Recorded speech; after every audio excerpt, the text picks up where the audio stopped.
Hello, hello, hello. What's up tonight, everyone? Welcome, welcome, welcome. Fine Tuesday to you all. Good to see ya. Good to see ya. Good to see ya. What is up? Zelda Zach, of course, Draven, Ninachuk. I got your deck today, Ninachuk. Crackling Doom. Kenserek, Vampire Nighthawk, Zaris, Helichrome, Davinistrol.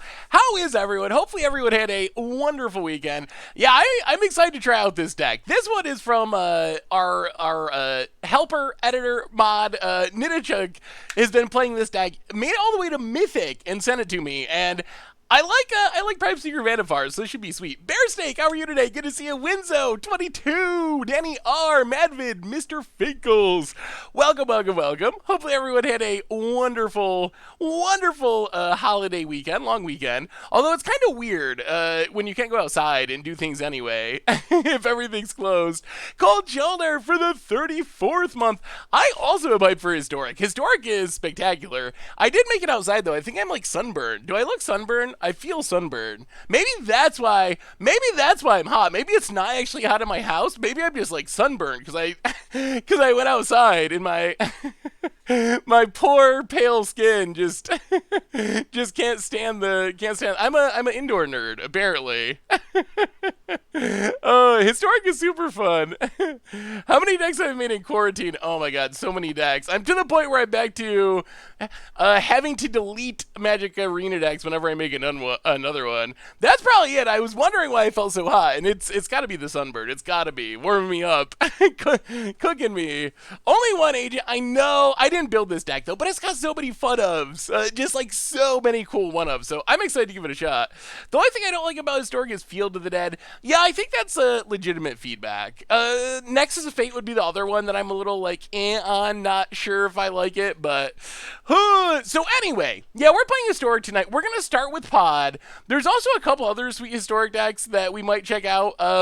This deck is really spicy too. This is an Underrealm Lich Gitrog monster combo deck. I don't know, has anyone actually seen this deck before? This deck, the idea is really funny. Basically, Underrealm Lich, if you would draw a card, instead you'll get your top 3, mill 2 and put 1 in your hand. Well, if you can get that on the battlefield along with Gitrog monster, Gitrog, when a land goes to the graveyard, you get to draw a card.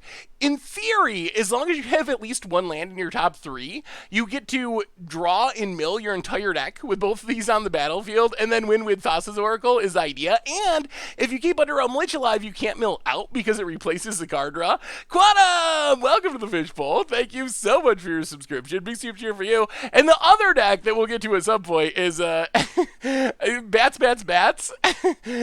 Titan's Nest Desecrated Tomb combo. Someone actually sent this into to our Fish Tank article series.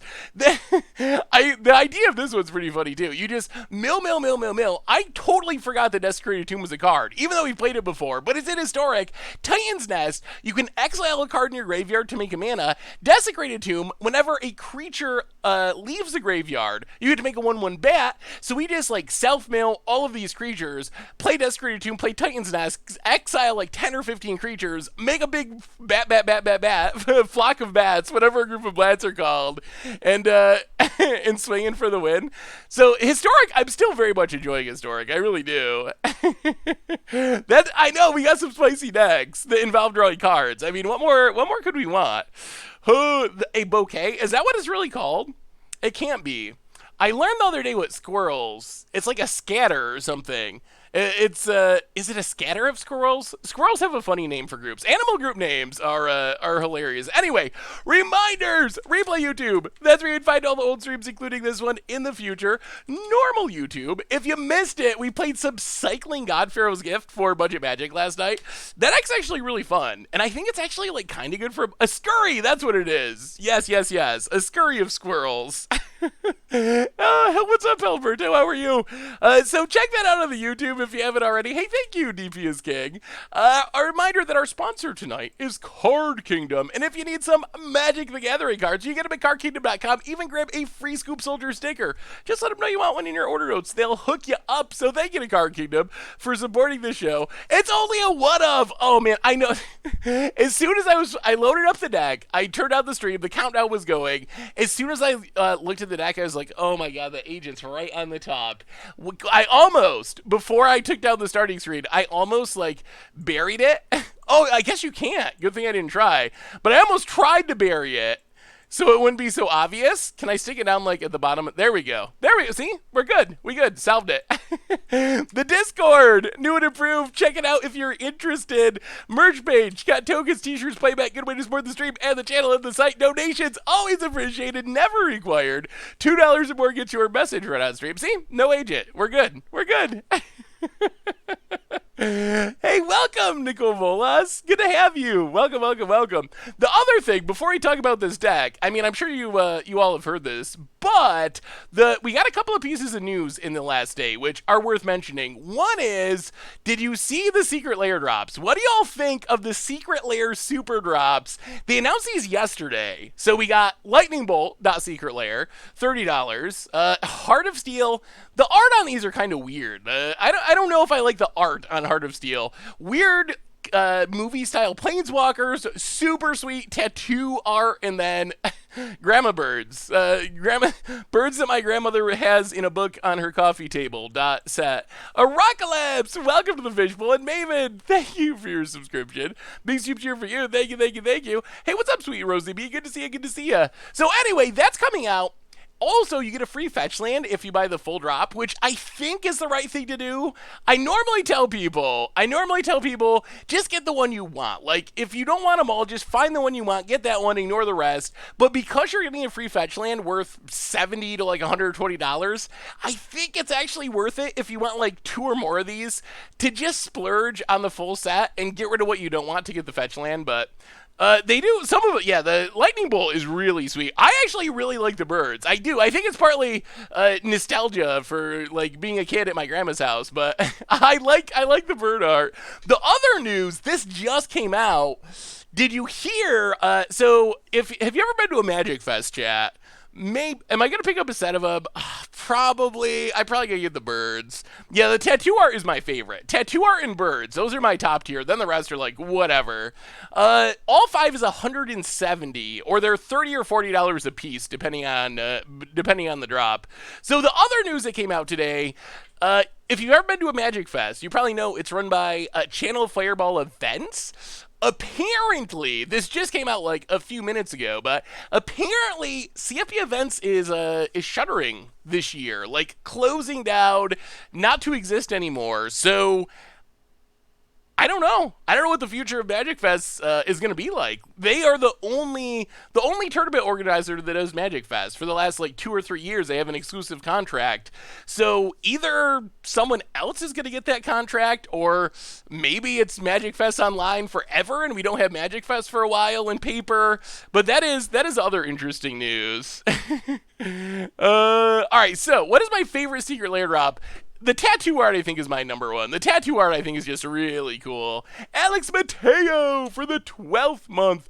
Welcome to the Fishbowl. Thank you so much for your subscription. Big super cheer for you. Thank you, thank you, thank you. Thankfully, or unthankfully, but CFB and CFB Events they are connected, but they don't directly impact each other. So it's CFB Events like going out of business shouldn't really impact like Channel Fireball selling cards and stuff. So that's a bit of good news at least. But the tournament side of things is going to change. Anyway, enough talking about Magic. Let's talk about our deck and start playing Magic. So we are starting with I want to call it Podtron because we have 3 different birthing pod creatures. Prime Speaker Vannifar. Sack a creature, get a creature that converted mana cost +1. We have Fiend Artisan, pay a bunch more mana, but sack a creature, get a creature of that converted mana cost. We also have a full set of Fauna Shamans, discard a creature, tutor for a creature. So the idea of our deck is with this engine of all these tutory creatures, we have a little bit of ramp, some flickery, a little bit of ramp with Llanowar Elves in Paradise Druid. Charming Prince is good value. Otherwise, it's all one-ofs and fun-ofs, except for Deputy. I guess our removal creatures, Meddling Mage into Deputy, we got a couple of counters, but mostly just all one-of. Yeah, Vivian also tutors. Oh, this deck's gonna be sweet. I have no idea how to play it, though. Heaves, welcome to the Fishbowl. Fishbowl, thank you so much for your subscription. Big super cheer for you. So basically, we play our tutor stuff and we try to find the right creature for the right situation. Maybe we want to close out the game. We get Dream Trawler. Maybe we got to fight something. We get King Kong. Maybe we want to get a land. We can get Goalless. Maybe we need a wolf. We get Tulsimer. Body Double. Can copy stuff from the graveyard. Spark Double for the battlefield. Questing Beast to get aggressive. Uro to draw cards. So basically just try to find the right creature in the right situation and parlay that into winning the game. So that's what we're going to start off with tonight. Bant Tripod. All the pods. Yarok would be so sweet in it. And no Agent of Treachery. Did you see an Agent of Treachery on that screen? I did not. I didn't see an Agent of Treachery. Also, I think I broke Historic for next week's Budget Magic, in all honesty. Do y'all use this tracker? Or a tracker for Arena? How did I not know that these trackers were a thing until like a week ago? And then I finally started using them, and they're amazing. Like, it's so easy for them. Yeah, I started using Untap.gg. I don't know why I didn't know that they were a thing that I should be doing for like the last 2 years, and I just installed it, and I'm like, oh my goodness, I can see all my matches now, and it keeps track of it. It was like a revelation. And I feel really stupid for not knowing it earlier, but but I would definitely recommend it if you play Arena. I found it to be super helpful. My community told me to build Dragon's Planeswalker deck, so naturally I built it with 0 creature spells. Ooh. That is spicy, Cocos. Arcane Adaptation, Tokens, Sarkin, Dragon Tempest. I like it. That looks super fun. What's the tracker do? I will actually show you. We will keep this. It's really... I might have to wait till the end of the game. Wait, I thought there was a little pop-up thing. Well, okay, so let me show you what this tracker does. First off, if you want to, you can pop up your deck list, and it keeps track of your percentage to draw cards, and it changes as you draw a card. So, like Flibblethip, we're 1% to draw it. If we draw Flibblethip, it'll no longer be in the list. So it actually keeps track of that. It tries to keep track of your opponent's deck based on what they play. It tells you your percentage for drawing the land, and also... Oh, that's not it. Oh, go away. All right. After the game, I will show you the rest of it. Let's play our Triumph. Our opponent's gonna get mad. Alex and Majora did nothing wrong. I'm a PhD candidate. Officially, my master's thesis defense is tomorrow. Ooh. Congratulations! What is your thesis on, Majora? Welcome to the Fishbowl. Thank you so much for your subscription. Big super cheer for our new subscriber. Let's just Ghost Quarter and Charming Prince. Get our scry on. If you play Bats, and in Sphinx of the Guild Pack, what does Sphinx of the Guild Pack do? Do we want either of these? Probably not. Actually, let's keep Deputy. Keep Deputy. Ship the other one. I'm working on building Bant Luris. Ooh, Bant Luris sounds sweet. What Hostage Taker. We can actually cast it. All right, sure. Seems good against mono green. Get in, hit ya. Down to 18. Neural networks use of marine hydrodynamic applications. I understood like 2 of those words. Congratulations, though. I mean, getting a PhD in anything is super impressive. Over my head, Majors, for sure. Sepsis! Welcome to the Fishbowl. Thank you so much for your subscription. Big super cheer for you. Thank you, thank you, thank you. All right, so opponent.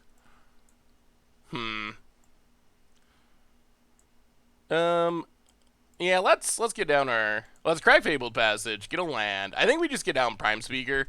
Start the tutoring fun. Yeah, we're playing all the tutor creatures. Bant. Oh,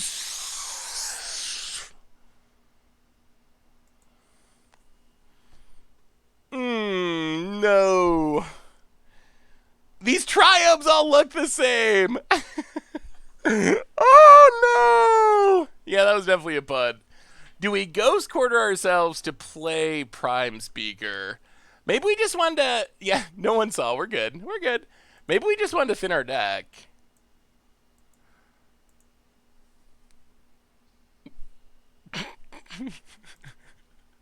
I want to play this Prime Speaker, and you're not going to stop me.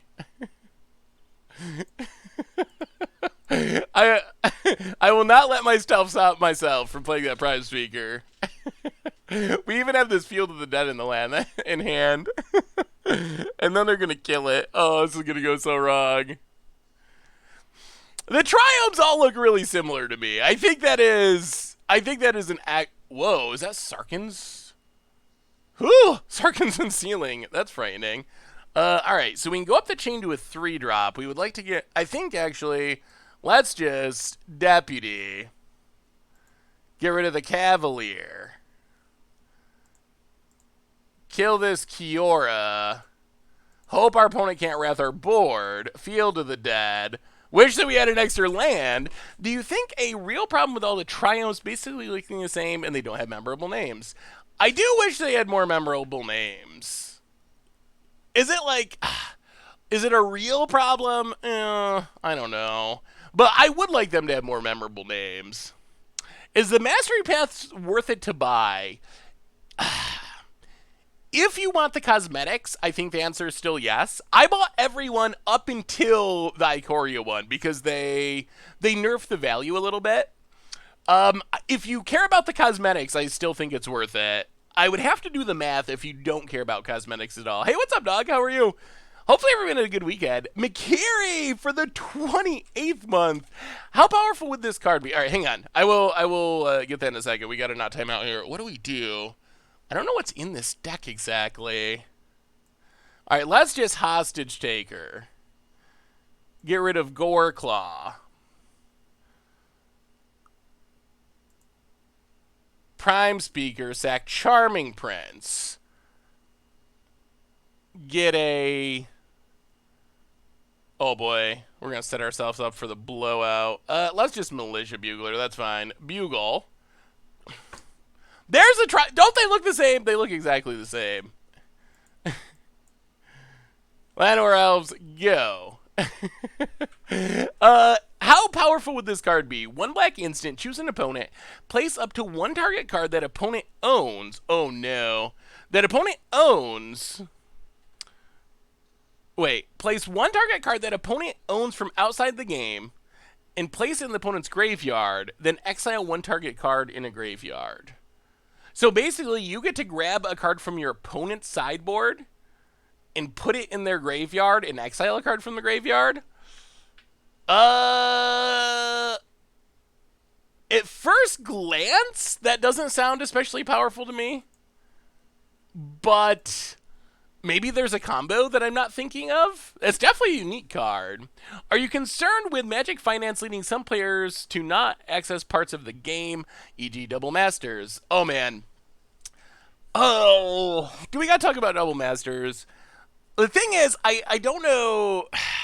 My opinion on Double Masters, I think is a little different. Thank you for the cheer, by the way. I think it's a little different than a lot of people. I might write an entire article on it. How do we do this? All right, let's Yarion. Blink Deputy, Militia Bugler. Opponent gets back Cavalier temporarily, gets some more lands. Prime Speaker, sack Yarion. Get a 6-drop of some kind. So, all right. So when it comes to double mana, do we want Kolga? Kolga to kill Goreclaw, I guess. All right. Fight you.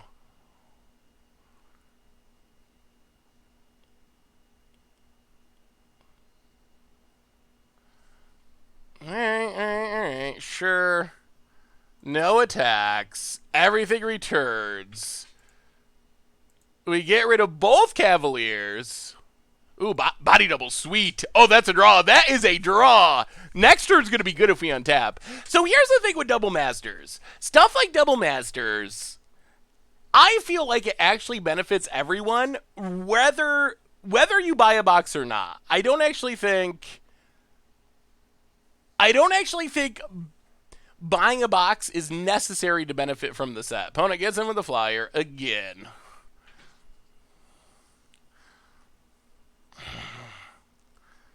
How do we get out of this? We gotta have an answer somewhere. There's gotta be a solution to this problem. I just don't know what it is. My friends are pronouncing Luca. Wow! Huge donation. Good Lord, McKeary. What is going on? Nidachuk, I need your help, Nidachuk. $100 donation. It disrupts wishes and removes companions. Ooh, okay. Would be playable if it drew a card or cycled, then the opportunity cost would be lower. You also get to see their sideboard. If it cycled, I like the companion answering idea. I think if it cycled, then I would be on board. I would definitely be on board if it cycled. So we will copy Kolga. We fight Rekindling Phoenix. Then we Prime Speaker, sack Militia Bugler, get Spark Double, copy Kolga, fight the token. No attacks. All right, King Kong has arrived. So yeah, I think, thank you so much, McCurry, for the ridiculously big donation. I think if it cycled, or you could draw a card when it resolved, then I could see playing that as an answer to companions. Wishes, I don't know if you actually want to hate on wishes, but right now with companions being as they are, I think that would actually be sweet. King Kong has arrived, ×2. So I actually think that that even if Double Masters is expensive, it benefits everyone because you're going to get cheaper singles as a result. So I actually, other than the fact that it sucks that some people can't afford to purchase a box, and it's fun to buy a box, and it's, whoa! Oh, opponent scooped it up! 2 King Kongs, too good! So there is a feel bad. There definitely is a feel bad of like, hey, here's this awesome thing. Look at these awesome box toppers. This set's going to be so insane. Oh, it's $300. And I don't have $300. Or don't have $300 to spend on Magic. Or it wouldn't be responsible for me to spend $300 on a box of Magic cards. The feel bad aspect, that is legit. And I don't want to minimize that because if you feel that way, those feelings are absolutely valid and they're true. Like, that is a thing that happens. On the other hand, like, Double Masters, even at $300 a box, is going to drop prices of cards that people need from like $80 to $40 and $40 to $20. So even if you don't buy a box, you benefit from being able to snag cheaper singles to complete your deck. So I honestly, other than the feel bad aspect, like, I honestly don't know if I'll buy a box of Double Masters because the price is high, but I still feel like I'll benefit because I can pick up, random commander cards I need on the cheap to like finish my commander decks and stuff. 300 confirmed. Sort of. Nothing's really confirmed, but there were boxes listed on, I think it was an official Wizards listing, on Amazon for $300. So that's kind of what everyone's going with at this point, just because... Oh, we should probably sideboard. Just because there's no, like, MSRP or something that we can directly see. So I think that's a pretty safe assumption that it will most likely be right around in that range. Boy, that was a super sweet turn. This deck can do some pretty sweet things. All right, let's do some trimming. Do we want Meddling Mage? Let's go down 1 Meddling Mage. We'll keep the Agent of Treacheries. All right, let's try something like that.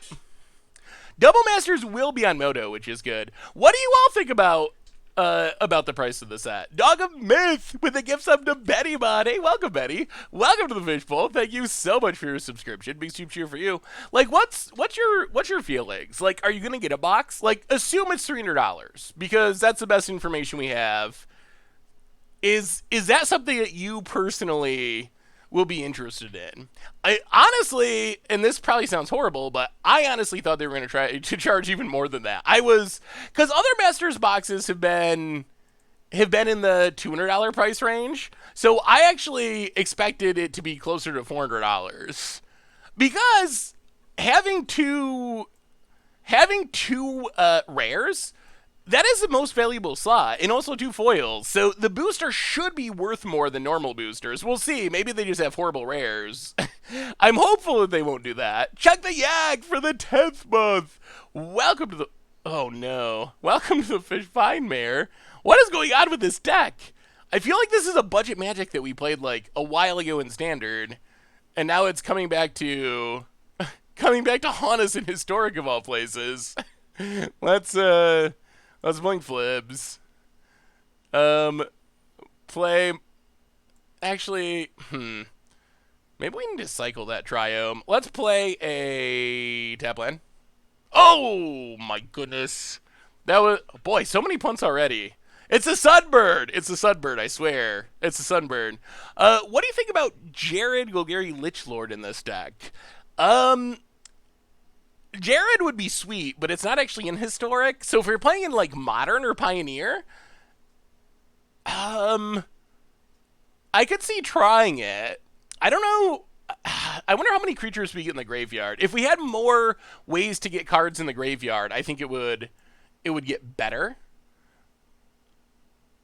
Oh, this man, everything about this is challenging. All right, crack this land.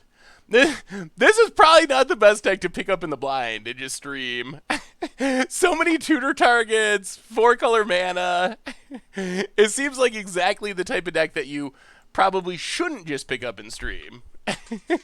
Random ATO idea, Yorion Acid Trip. Ooh, that does sound sweet. I've never really played Acid Trip outside of Pauper. You know, let's keep blinking Flibs. No attacks. Draw guard. I mean, we're grinding out value. Llanowar Elves. This Yarion's gonna do things. Opponent, combat, attacks. Ugh. I feel like we have to block, right? Yeah, block. We can't just get Vine Mare to death. What kind of money can you get a decent modern deck on Modo, Blood Moon? So modern decks aren't too bad. I would highly recommend, if you're getting into Modo, to check out the loan programs. Unseen Spectre for the 43rd month. Welcome to the Fishbowl. Thank you so much for your subscription. Big soup cheer for you. Thank you. Opponent going off, or trying to at least. We have another donation. Wait, what do we... Green? White. Alright. White, green. We got... Yeah, let's Tolsimer. This is actually pretty good. We get to Tolsimer, fight this Rekindling Phoenix that our opponent threw away for no reason. No attacks. That was a good turn. We have a new donation from Icy Doc. Hey, Seth. I just got some coffee from Dunkin' Donuts while listening to the stream at the drive-in. The guy giving me my coffee said, "Hey, is that SaffronOlive? You're very well known." What are the chances? Wow. That is amazing. I will admit, if I go to like a Magic Fest, I feel very famous, obviously, because lots of Magic people know me. On the other hand, I've never really been recognized in the street. I can maybe like less than a handful of times that I could count in basically my entire career of doing content that I have actually been like recognized on the street. So that is pretty impressive. Maybe it's a Dunkin' Donuts thing. What do you think about Dunkin' Donuts coffee? I thought that Dunkin' Donuts made good coffee, but then apparently it's like controversial, and a lot of people say that it's horrible. I don't really get it though. I always had an appreciation for Dunkin' Donuts coffee. Hey, what's up, James Willis? How are you? Maybe it's an East Coast thing. Is Dunkin' Donuts nationwide? I know it's like an East Coast thing. Do you West Coasters have Dunkin' Donuts? Where do you... Oh, you're like Starbucks people, right?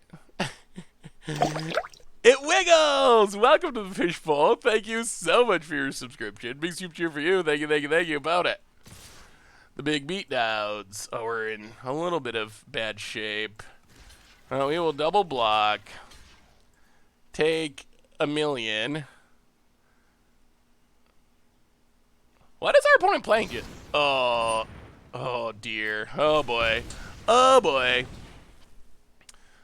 I think Starbucks coffee is kind of overrated, honestly. Grab a land. Someone told me that that if I wanted to try good coffee in the U.S., Dunkin' Donuts is a place. I mean, I like Dunkin' Donuts coffee. It's popular on the East Coast, at least. There's also some good like small coffee shops. Threshby, welcome to the Fishbowl. Thank you so much for your subscription. 18 months, welcome back. Big soup cheer for you. Thank you, thank you, thank you. What about Dimir Flash in Historic? Historic Dimir Flash it seems like it could work. Oh, these Planeswalkers. Oh, I kept wondering how they had so much mana. They got a Lotus Field over there. Yeah, we're super out of this. We're so far behind. Land of Elves is a really good card in Historic. I downloaded the app and it's pretty interesting so far. Nice for keeping track of things. Yeah, are there other? I think there's other options out there. Actually, we're just dead, right? Yeah, we're super dead. All right. Well, that did not go nearly as well. The shock made no difference. You were right, Chuck. We were just getting stomped that game. We have another. What is up with the donations tonight? We are going off donation-wise. Thank you so much, everyone. New donation from, oh my goodness, Kiri, $50. Exercise Dreams. 1 black for an instant. Choose target opponent. Place up to 1 card that player owns from outside the game or in their command zone and place it in the player's graveyard. Then exile 1 card from a graveyard, cycling 2. I could see playing that. I like the command zone edition. Thank you again for the donation. I think if you want to really power it up, and I think it might be fine to really power it up because it is narrow. Like it hits commanders, it hits companions, and then the other stuff you'd hit is like pretty fringe. I think maybe I'd just replace cycling 2 with draw a card. Just 1 mana, put a card from outside the game in the graveyard, exile a card from the graveyard, draw a card, and also hit the command zone. I like that design. I really like that design. That is really sweet. This build, no. We are the fairest of the fair. I mean, we get to tutor lots of things, but we are playing good, clean, fair Magic. We're just attacking, tutoring, drawing cards. Thank you, Blood Moon Tender. You're my favorite stream viewer. Don't tell anyone else in chat. Shh, shh. That's between me and you. ATM, how are you tonight? Yeah, I mean, having Wish hate is fine, but Wishes are just not, I don't know if they need to be hated. They're just not that heavily played. Where did SaffronOlive come from? It's been a minute since I've told the story. So, Saffron, I moved into an apartment in college, and this old, drunken Vietnam vet neighbor of mine, I have some stories from living there. I don't know if I ever told any of those stories. Some of them are pretty good. But anyway, from the first day I moved in, he called me Saffron, and all my friends started calling me Saffron too, and it just kind of stuck and became a nickname. So that's where Saffron came from. Then I was in this local band called Olive Grab and the Etcetras, where it was like this 60 mod band thing, and the gimmick, one of them, also puppets, but one of them was everyone's last name was Olive, so SaffronOlive, and then that was my Reddit name, and that's where I met Richard, and I went to Goldfish, so it just kind of stuck when I started writing for Goldfish, but... So that is the story of the name. What are we doing? Let's have some value fun. Militia Bugler, go digging. Charming Prince. Prime Speaker, sack Militia Bugler. Get...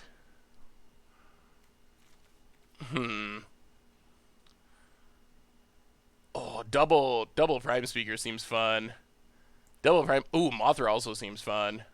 Everything. Let's get Mothra. Get Mothra. Go attacking. All right. All right. The fun has begun. The fun has begun. You're by far my favorite MTG-related personality to listen to. Well, thank you, Tisha. So many kind words today. No, it's like 60s. It was like 60s revival. There was the movement. There was a movement in the 60s called mod, which was kind of like, if you think of like early Beatles with their haircuts and stuff, that kind of style. But thank you, Blood Moon Ender. So I gotta tell stories that, you know, are only PG-13. Actually, so the saddest. Okay, so I lived in this apartment building, and all right. Wait, first we should navigate our turn. I think. Let's Charming Prince. Gain 3 life. Prime Speaker, sack Charming Prince. Oh, we're going off now. We'll gain 3 life. We'll get Deputy of Detention to get rid of Goreclaw. Then we'll go to combat. Hit you. Oh, the value train is really going now. It's just a value deck. An opponent, too much value, they are done. So next to me in this apartment complex lived this guy named Bob. And Bob, there was definitely something wrong with him, you could tell. He was definitely very drunken and very old. So I would go on my door and he'd be sitting in his apartment with the door open, and he would just sit there and watch the Weather Channel for like hours at a time in like a stupor, essentially. So I always wondered, like, what is it? Was he just like an old alcoholic? What was the deal? So then one day I was at like a Dollar General or some store shopping, and there's Bob, all shaky and weird. And he's like, I don't know, 65, 70. He was like old. At least he seemed really old. So there he is. It's the middle of summer. He's got on this massive coat, and he is just stuffing as many bottles of mouthwash as he could under his coat. And he waddles out with this with his coat full of mouthwash on this like 80-degree day. And then I realized, I saw him later that day, and he would just drink it. I don't know why. I don't know how you get addicted to drinking mouthwash if you're an alcoholic. But yeah, so I finally figured it out. He was stealing mouthwash with a coat in the summer, and then drinking it just straight out of the bottle. Oh yeah. I mean, I always felt bad for him. Like, obviously, you know something has not gone right in your life if you're stealing bottles of mouthwash from a dollar store to get drunk off of. Can you find any of my band's music anywhere? So, sort of. If you look up Olive Drab and the Etcetras on the internet, you'd probably find a few songs. We were not like super famous. We played a lot of shows locally and stuff, but it's not like we were touring the country or anything like that. But the music stream, I think I'm planning on doing next week for the music stream. Also, it's almost M12 time. No, that was the neighbor on the other side. The neighbor that called me Saffron was this. He was all there, but he was definitely still a crazy guy. I didn't know any difference. I just like rented an apartment at the first apartment complex that like I went to when I moved out to college. I didn't like do any research, but it was apparently a lot of interesting characters that lived there, unbeknownst to me when I moved in. The videos are all covered with love. Oh, I haven't looked them up in a long time. That is awesome. I didn't realize that anyone actually watched them. It's been a long time since we were playing music. Do I listen to Scatman John? I don't. M21. Did I say M12? M12 was like a decade ago. M21 time. Who is Scatman John? Alright. Not the biggest fan of this. Priest of the Forgotten Gods. I'll take body double. And go attacking. Yes, Priest is going to be an issue. We don't have a way to just kill it. Scatman John has one song that was big called Scatman. I mean, if your name is Scatman John, that's probably a good name for your hit song. Am I remembering to hydrate? I've been trying to. I'm feeling all like sunburnt today for being outside, but I have been. So, they actually announced Commander 2020 is releasing in Treasure Chest on Wednesday on Moto, and they're actually releasing all the cards. Every single card is going to be released, which normally they just release some, and the hard ones that are too much trouble to program, they don't actually put on. So I'm actually pretty excited they're putting them all on. Historic seems kind of unpowerful. It's definitely less powerful than Pioneer. Definitely more powerful than Standard. So it's kind of in that range right now. Although it should keep getting more powerful as we keep getting more sets. In Olive Grab, I played keyboard primarily. I also played guitar, but that's what I mostly played. Boy, not a land. All right. This is looking bad. We're like locked under a priest, and there's a huge Fiend Artisan, and there's a Kroxa, and there's a Luris. Ooh, not good, not good, not good. Yeah, I guess we should probably should have just scooped rather than done anything. I have gained a new appreciation for Call the Death Dweller. This card's actually really good. Someone said it's the Black Collecting Company, and that's actually not that far off. Like, it's really good. we should probably play more of it. We need to keep sacking things. That's a... Oh, now we gotta... Okay, yeah, sure. Wow, that was impressive. That's an 11-11 on, like, turn 3. Hey, see you, Chuck. Thank you for recommending Community. The scene with the Mongolia theme at the end of Season 1, Episode 2 made me laugh so much. I still gotta watch it. I have still not tried it. How do we sideboard against this sack deck? Mothra seems fine. Agent seems not great. Seems like a potentially tricky matchup. Maybe go down like Questing Beast. We gotta hope they don't draw. I think the problem was them having Priest going. Every time I play against a sack deck, the difference between them having Priest and not having Priest is so big. Like that is like often just a game.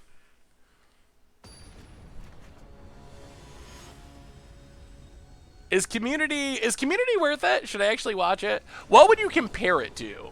What is a similar comedy? Like if I like Always Sunny and Rick and Morty and Archer and Trailer Park Boys, will I appreciate Community? Similar to Always Sunny? Okay. I mean that's high praise.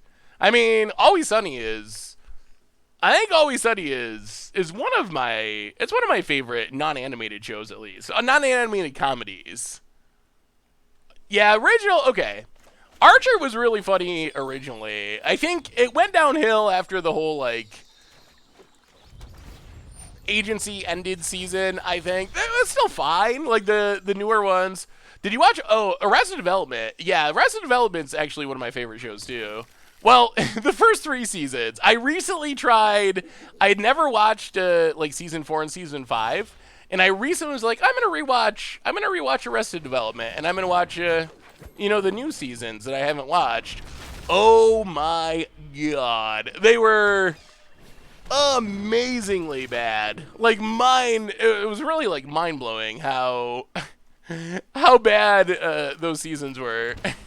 So I actually gave up before finishing season 5. Season 4 was like kind of tolerable, and then season 5 was like, oh my goodness, this is the worst thing I've ever seen. How could a show that was they Weezered it. They Weezered it. They went from being like the best show to being the worst show in the course of a short period of time, which it's that's called Weezering. All right, here comes. Oh my goodness! The priest. I'm telling you, the games with the priest. Another story. I'll have to think of another good one. I was thinking of Bob because of the name story. Comparable to the new Simpsons, I honestly haven't watched the newest episode. Man, we're getting wrecked again. Priest. Oh no! Opponent's deck looks sweet. They're just like going off. We'll play a thing. The thing will die to priest. Opponent will get everything back. I actually think we're just done. Like, I don't think we can win from here. We're just hard locked.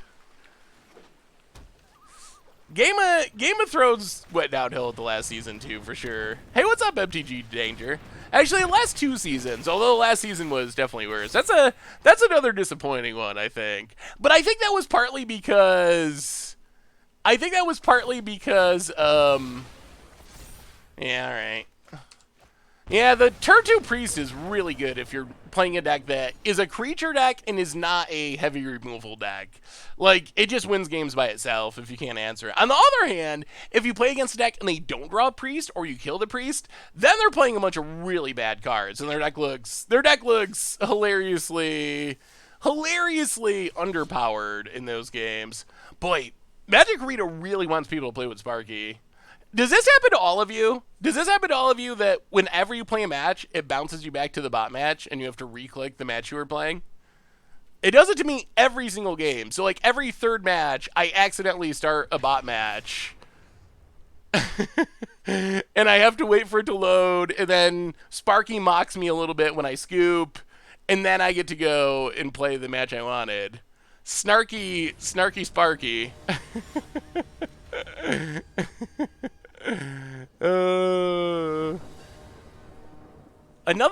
I will try to think of another story for you, Blood Moon. I gotta think of stories that are not gonna get me in trouble. that are stream safe. We need stream safe stories. Hey, what's up, Jimmy Thermal? How are you? We have a small group on the Historic Discard reaching Mythic with Sack just because Priest is not that essential in Historic. Ooh. Wait, so you think Priest is not that essential? Interesting. Have we talked about the Guildgate controversy regarding the PT yet? Oh, wait. Guildgate controversy? Is there a new controversy that I missed? What is the Guildgate controversy? Well, Arrested Development is actually... I think Arrested Development's pretty PG-13. Archer is definitely more adult-themed. Heligrove for the 18th month. Welcome to the Fishbowl. Thank you so much for your subscription. Big super cheer for you. Thank you. Yeah, let's Fauna Shaman. Field of the Dead. No attacks. Opponents on the Explorer plan. Explorer seems like it could be good in this format. There's a Guildgate controversy? Oh yeah, Jimmy, I really like the Pegasus idea. That sounded like a fun card. You should make a custom father-daughter set. That would be cool. Jace DPD for the 24th month. Welcome to the Fishbowl. Thank you so much for your subscription. Big super cheer for you. Thank you. Oh, should play Hondens. I still haven't figured out how to Honden in this format. Oh no. This is bringing back nightmares from standards past.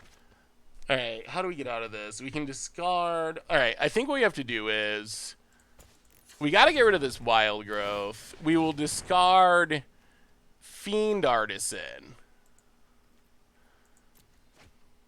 Get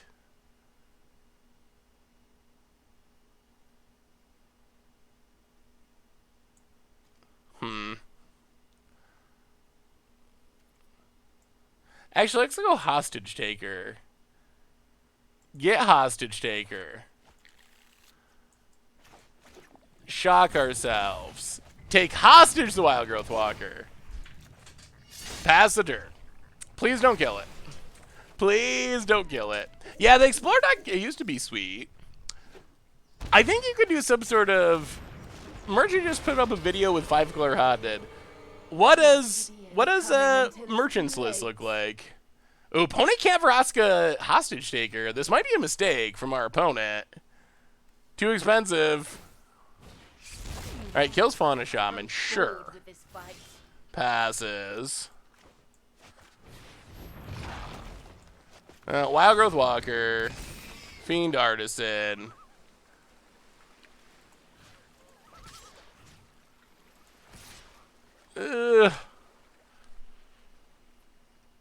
Yeah.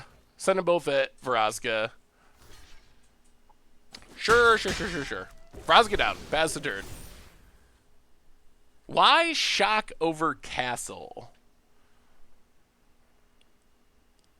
Gotta keep him guessing. Actually, it was just a mistake. Yeah, the Explorer combo decks with Bolas the Citadel are really fun. I haven't played one of those in Historic, I don't think. Oh, went down in flames? Alright, that sounds about right. I mean, you could definitely build a Honden deck. I don't know about building a Honden deck that is actually, like, somewhat competitive. That is a challenge. It's just really slow. It's very much against the odds. But sometime when we feel like losing a bunch on stream, I'm definitely down for doing it, because Hondens are sweet. Opponent getting in, hitting us. Yeah, we'll take it. Down to 11. I'll go to combat, kill Teferi, hit our opponent. Only time will tell. Yarion. Blink Hostage Shaker.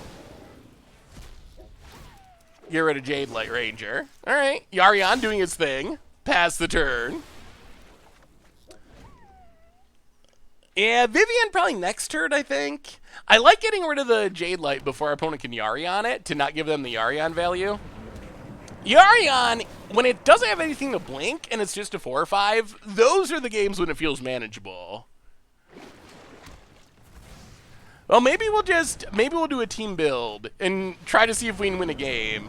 It'll be one of those kind of decks where our goal is not going to be to go like 5-0, but just to like actually win a game with Hondens.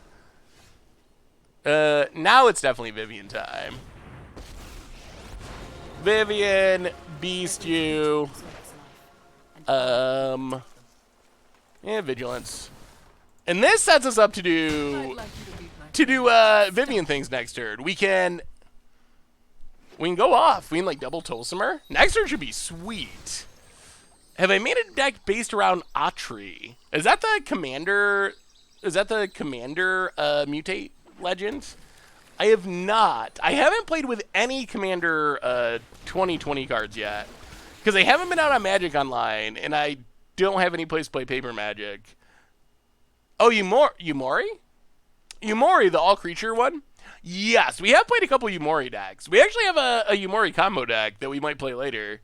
Next turn, we could Spark Double, blink our board every turn with double Yarion. That seems reasonably effective. The Beast token does look like an elk. Everything's an elk. The legacy of Oko lives on. The deck looks nice so far. Just watching your stream while I deck mocks my real life collection of cards. Took the decision of selling my whole collection to actually invest in the future. 6,000 so far. Not sure if I'll regret it later. Only time will tell. Ooh, Minoris. Selling the entire collection. Well, yeah, that's tough. I don't know if you'll ever get it in the future or not. That is a tough decision. I do know that I have met almost no one who actually quits Magic forever.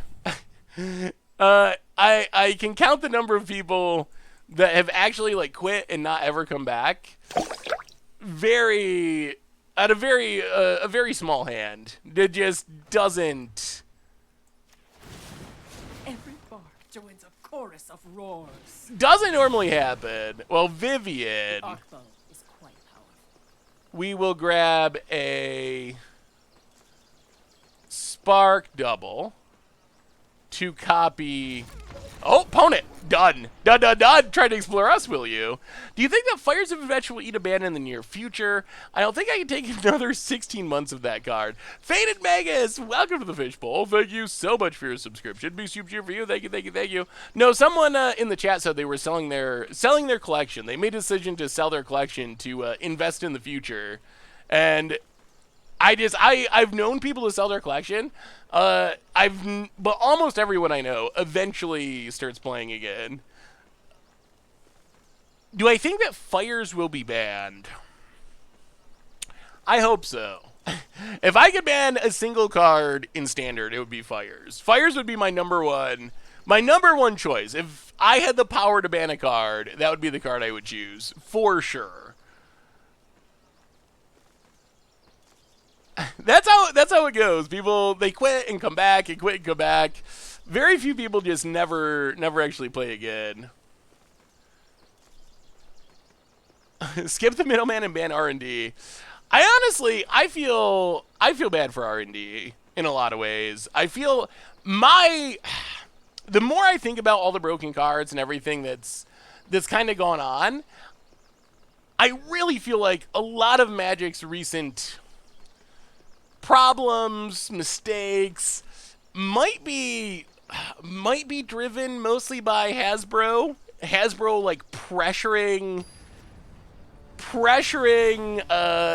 Wizards to like always top themselves, to up the power creep to sell more sets, push, profits. So in some ways, I know that Wizards is like responsible, but it's a tough position where you have this huge corporation over you, and then you have Wizards that I can't imagine that people that have been making Magic cards for a long time want to just like print busted cards that everyone's going to complain about. So I really feel like that's the battle that's going on. You got Hasbro from above like pushing for profits, more broken cards, more sets, more products, money.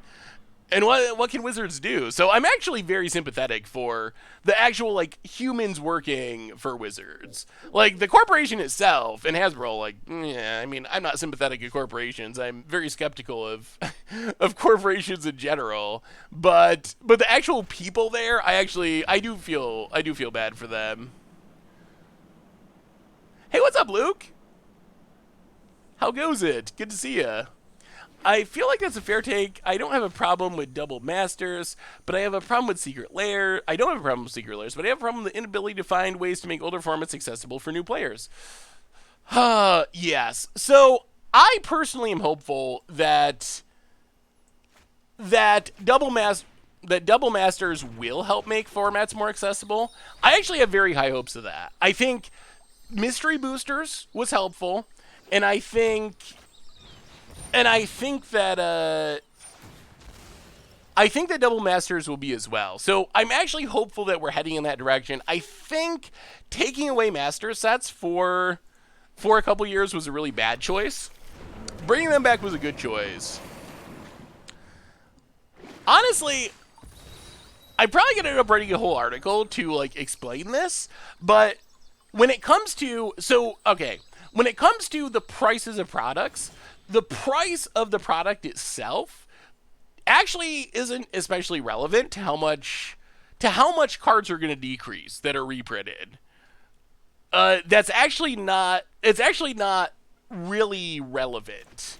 What really matters is how much value is in the set compared to the cost of the product. So, for example, a $4 a pack set where your EV is like $3 a pack, that's not going to do much for prices. But a $60 a pack set where the EV is like $20 a pack, that's actually going to do a ton for prices. So where the price in an absolute, oh no, been a while since I've stared down a Teferi. Where it does matter is the feel bads and like not allowing some people to access the boosters themselves. That is an actual concern, and that is the thing. But as far as like bringing down the prices of singles, being $16 a pack doesn't actually have a meaningful effect on that, and it could even in a weird way be a positive. Because Wizards, I know one of the misconceptions is Wizards doesn't like consider the secondary market, which they very much do. It is the foundation of their reprint sets. So the upside of having a more expensive set, and I know people aren't going to like this because a lot of people feel like it shouldn't work that way, and that's something that can have a conversation about. But the upside of $16 packs is it's going to allow Wizards to reprint a lot of expensive cards that they wouldn't reprint if it was a $4 pack. If you look at like Battle Bond or something, Battle Bond, it had some good reprints. It had like Doubling Season, which is a great reprint. But by number, there just wasn't that many really good cards in the set. With a $16 pack, Wizards should be able to really put a ton of expensive, in-demand cards in there. So, fingers crossed. But I don't feel like just being $16 is... other than pricing people out of actually like drafting and opening a box, which is sad. But as far as bringing down prices, I don't think that's actually a bad thing. What matters is the price of the product compared to how much value is in there, the EV essentially. No fetch lands is, yeah, I'm going to be very, very, very, very upset, or at least disappointed, if fetch lands are not in the commander set this fall. If it's like Zendikar box toppers, I'm gonna be disappointed because they've talked about this reprint multiple times. Benny for the second month. Don't know what to write. Well, that's fine. Welcome back to the Fishbowl. Thank you so much for your subscription. Big super cheer for you. Force of Will is not on the reserve list, thankfully, because it was uncommon originally. But if it is box toppers for Zendikar, then I will join the chorus of people who are like very upset about fetch lands. Like, they're obviously overpriced right now, but Wizards has said multiple times, reprint this year. So at this point, I'm crossing my fingers and hoping that it's a real reprint. If they're like talking up this reprint and it's like hey, it's box toppers, or it's another secret lair drop, then I will be on board with the complaining about it. I mean, I do think the complaint that it's been a bunch of years and they should have already been reprinted, that is legitimate. They haven't been reprinted since, 2017, so it's been like 3 years. But I really hope, really hope they don't do Zendikar box toppers. That would be the nightmare. Would they ban fetches in Pioneer to only reprint? I mean, they've already been banned in Pioneer, so I think if they print the other half of the fetches in a standard set, they would ban those fetches too. I mean, fetches have always been at rare, so I don't think there's any chance. I don't think there's any chance they put them at Mythic. That would lead to an uproar. Ooh, Ashiok. That's actually good against... That's good against our Prime Speaker and against our Vivian. Ugh. Opponent. Opponent's like 4-color Super Friends? Interesting. Should I buy in a Legacy Modern store, but will they always be playable? They have a good track record, and they've been powered down, especially Modern, enough that I don't think it's in immediate danger of bannings. Now let's play Llanowar. Ooh. Alright, play Deputy of Detention.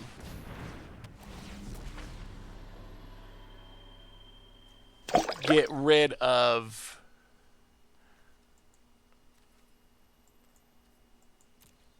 Ashiok.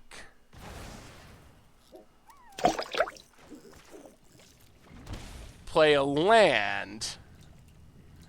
Oh boy, what do we do here? Dogabith handed out the gift subs. Oh, this is an interesting turn. Handed out a bunch of gift subs to Sturmbrenner, Sherried, Ophidian, 0807, and Day AB. Welcome to the Fishbowl. Thank you so much for your subscription. Big super cheer for you. Thank you. Wait, what's been printed Mythic? Fetches have never been Mythic. I can't think of any lands that have ever been Mythic. I mean, like, there's one of, like, Eye of Ugin. Like, certain weird, or, like, Maze's End. But there's never been, like, a dual land cycle at Mythic that I can think of.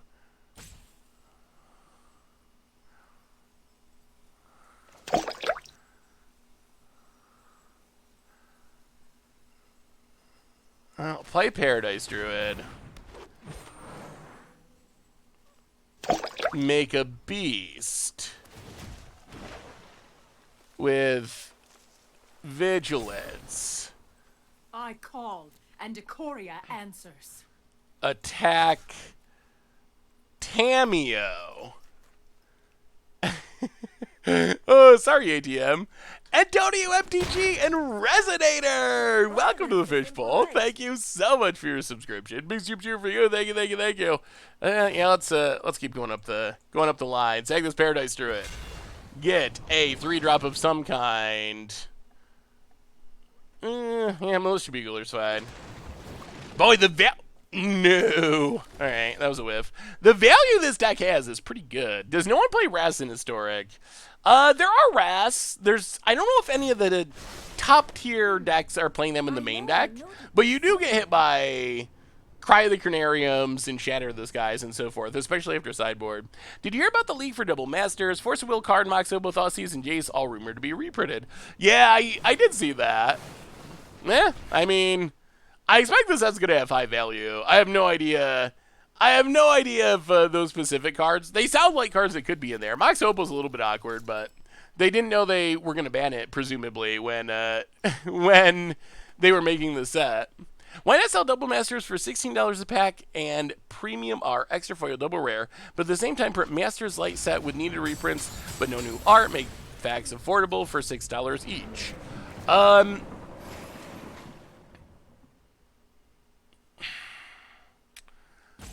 So the sticky point is, Jonathan, when it comes to reprints, hey, what's up, Djibouti? How are you?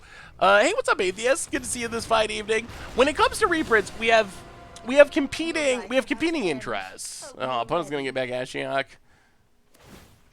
Wow, would rather have Ashiok than Teferi. Interesting.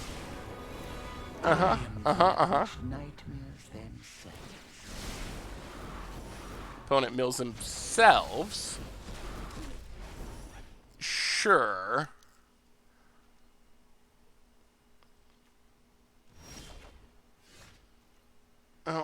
Oh, we can't search. All right, so Spark Double. Copy Deputy. Get rid of Ashiok again. Fabled Passage. Crack Fabled Passage. Get a Swamp.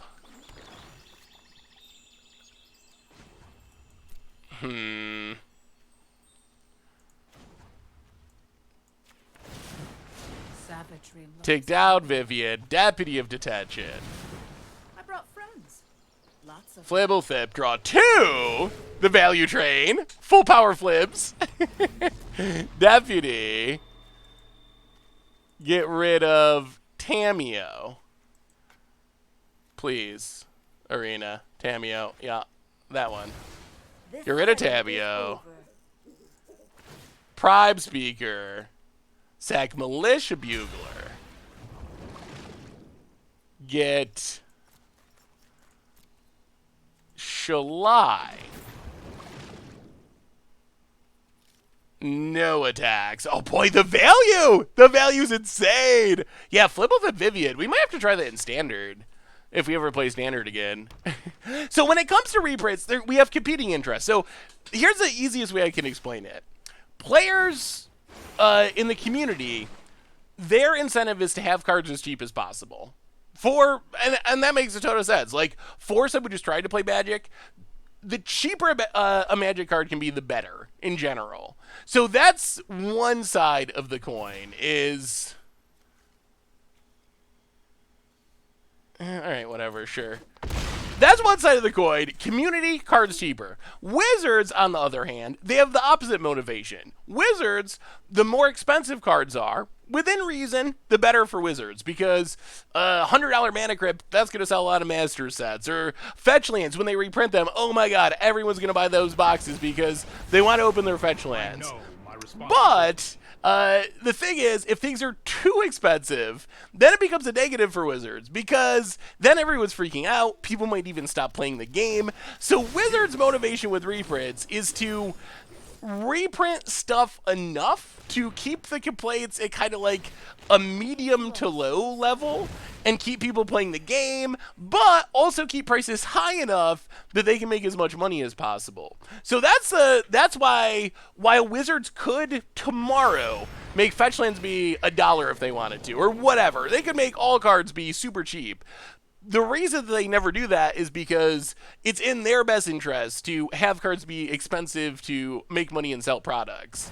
So there's like this give and take that's goes on with reprints. They make plenty of money already. Let me tell you a thing about capitalism. Corporations are an endless pit of greed, and no amount of money will satisfy them. They would, yeah. Hey, thank you. They would, I don't know, go and stick up your grandmother and steal her change purse if they thought they could get away with it. That is how corporations work. So they already make a lot of money. That doesn't actually ring true for corporations, because you can always make more. Even though I get what you're saying. I am not personally very motivated by money. Like, there's some actually really interesting studies. 1, 2, 3, 4, 5, 6, 7. How do we do this? All right, we will take down Things are about Kolga.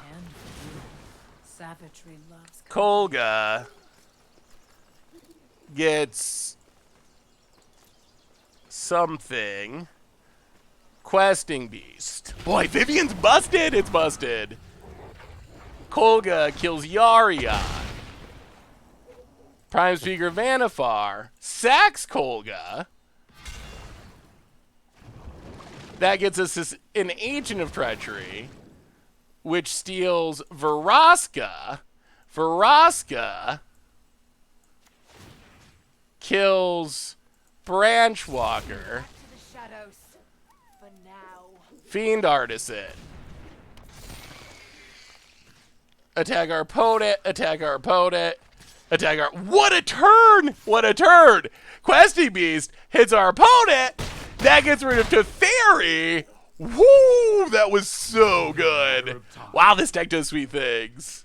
Oh, it does sweet things. It was good, Atheist, except I was outside. It got all sunburned, and now I feel all sunburned, but it was good. How about you? Wow, the deck can really... Oh, the Desperation cycling. That's when you know things are going well. When your opponent just main phase 3-mana cycles, you know that the end is near. You know it's near. Oh, that was such a great turn. Investors expect a corporation to make more money per year than it did the previous year. It's an endless cycle. That is very true. So what I was trying to say by all that is when the community says cards feel too expensive, I don't think they're wrong. Like, I think that is true to some extent. And at the same time, from Wizards' perspective, they need to make more money for their shareholders because that's how corporations and capitalism work, for better or worse. And so they're not wrong from that perspective when they don't reprint things into the ground. So you have this constant, like, clash of wills over the price of cards. I feel a little sunburnt. We have a new donation. What do we do now? Take up Vraska. Pain is our gain. Decline. Take up Vivian. Trample. Combat. Diversity is our greatest strength. 1, 2, 3, 4. Alright, we'll take with all that. Get in there. I feel like we're in good shape, unless our opponent has Wrath. From Dan Wildfire, how are you, Doug? The Blood Moon arrived for my daughter's Torbrand deck. She's excited. She's excited to make her big sister rage quit. I like that daughter, Dan Wildfire. That is a young Magic player after my own heart. The joys of making your siblings rage quit with Blood Moon. Oh, that is excellent. Well, if we ever get Magic Fest again, Doug, and if she still wants me to sign it, I would be more than happy. All right, I guess we do this. Sack this. Well, there's the Wrath that we were wondering about. They do exist. Militia Bugler's fine. We're gonna run out of creatures. We're gonna just go through our. I guess at some point we can Yarion and do that. It feels so dirty. I don't want to be the dirty. I don't want to be the dirty agent player. I don't want to be that guy. Before I make you disappear. Opponent. Vraska. I kind of like this Vraska card style. I grow bored with this fight. Oh boy. Tameo. Phases of the moon. Light waxes. Let me Wow, aid ticks your up. research. Okay. Getting settled might have been worth it. We have had to work for it. That is true. We are playing Agent pretty fairly as far as agents go. It's not coming out on turn 4. Oh, no. Oh, now we got to kill that. Or steal that. Opponent builds themselves. Exiles. Okay. Well, the grind is on. Yeah, we probably are going to have to steal Ashiok. Or I guess we can Vraska it. We don't really need this Vraska. That's probably fine.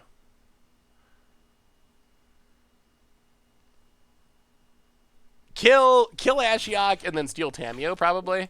All right, Vraska, blow up Ashiok. And then... Favors you.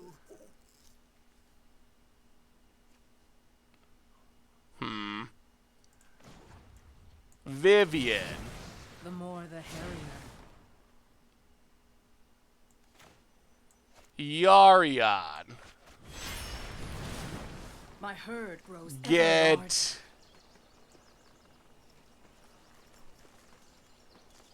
I don't even know. I feel like we're in such good shape it doesn't matter. Let's get Fiend Artisan. It should get big at some point once we get rid of these Ashioks. Yarion. Agent. Militia Bugler. Blinked.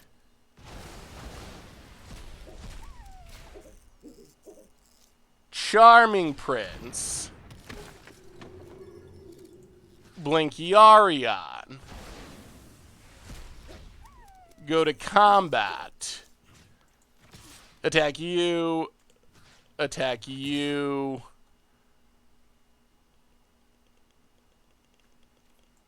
Yeah, that's fine. Attack, draw a card. Ghost Quarter. Opponent. Going to block. And block. Alright, sure. I'll play Fauna Shaman. Sack. Maybe we don't even activate? Do we just not activate? Alright, pass the turn. I don't even know what we're doing anymore. Alright, so we want to get back Yarion stuff first. Yarion stuff returns. We get some triggers. We take Tameo. We get a Fauna Shaman. Alright, that was good. Now, Yarion. 1, 2, 3, 4, 5, 6, 7. Pick them all up. No Ras. Play around those Ras. Gotta play around those Ras. 1-3 tuner. Welcome to the Fishbowl. Thank you so much for your subscription. Big soup cheer for you. Thank you, thank you, thank you. Yeah, they named Command the Dreadhorde. I don't even know if it... I'm not even sure if I'm worried about Command the Dreadhorde. They aren't at that high of a life total. Puts a land into play. Euro dies. I mean, I guess it would be fine if they draw it. I guess that's a reason to go attacking and try to keep our opponent's life total down. Oh, Yarion's so busted. What do you think they're going to do with companions? I haven't complained about companions in a while. What do you think? What do you think is going to happen with companions? Do they actually draw it? I think they did. All right. Sure. I mean, we could use some more planeswalkers. Oh, okay, it's just Uro. Yeah, shall I make sure we don't get got by a settle, at least? They make another appearance in every set for the rest of the year. Oh, man. Oh, when the first companion from M20, M21 is spoiled. I want to be around for that day of spoilers, just to see what people say. Opponent. Disallow ruling for competitive. I could see just disallowing them. Does anyone know if Commander 2020 is $50 everywhere or just online stores? I think that at like Walmart or Target, they're like 40-ish, 42 maybe, somewhere around there. So 50 is a little bit high compared to like Walmart or Target, but yeah, it is in the lower 40s is what I've seen at big box stores. Opponent cracks. I've really been enjoying Historic. Historic has been fun.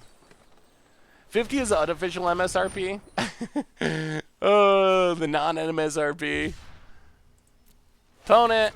All right, opponent knows our stuff's coming back, and we just outvalued them. They played Planeswalkers to Fairies, and it wasn't enough. It just did not matter.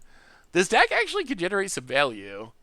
Whew. So, what do you think? What do you think, chat? Do you want to keep Vannifaring, or should we try out one of the other couple of decks? What are you feeling? A quick reminder why we decide that our sponsor tonight is Card Kingdom. And if you need some magical cards, you can get them at cardkingdom.com. So thank you to Card Kingdom for supporting the show. Historic is super fun. I've been really enjoying Mono Black. We played a whole stream of Obliterator last stream. So here's the other two options. Ninachug, though, I really like this deck, and it feels like it's really good. And it's super fun.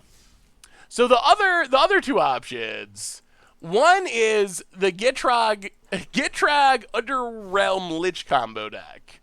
Underrealm Lich, Gitrog, hopefully draw your entire deck in a turn with a bunch of creatures because we're playing Yamori as our companion, etc. So that's one option. The other option is Bats, which is probably the jankier option. This is a viewer submitted deck, but basically Titan's Nest, Desecrated Tomb combo, hopefully. Gitrog was thrown into. Seems like people want to see bats. Gitrog Lich. Well, this is all right. Let's try bats. That seems like what most of the votes are for. So yes, there's a couple of Agent of Treacheries. Ignore those. I forgot to. Okay, we're good. There are no Agent of Treacheries. If you cannot see them, they don't exist. So, I mean, we'll try the Lich combo deck too at some point. If not tonight, we'll try it for a future stream. So this deck.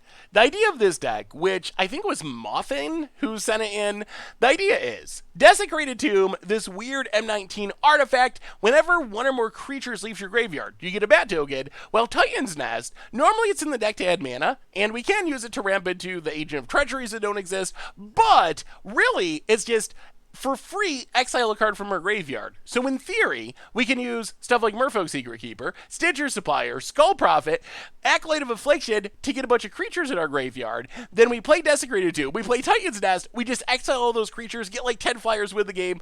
The other shenanigans we do have Cat and Oven in the deck, but they actually are Bat Oven, I guess. As we are heavy Cat going out of the graveyard, we're getting bats along the way. So making the Cat Oven combo a little bit better. So that's the idea of the deck. Kind of normal sideboard, discard, removal, counter spells, Carnage Tyrant in case we play against Crim. So let's see if we bet some people. Can you adapt my laser beam depth for Historic? Ooh, possibly. Yeah, you didn't see an Agent of Treachery there, did you? Bat Oven. We need more bats. See, back to Sparky. Always back to Sparky.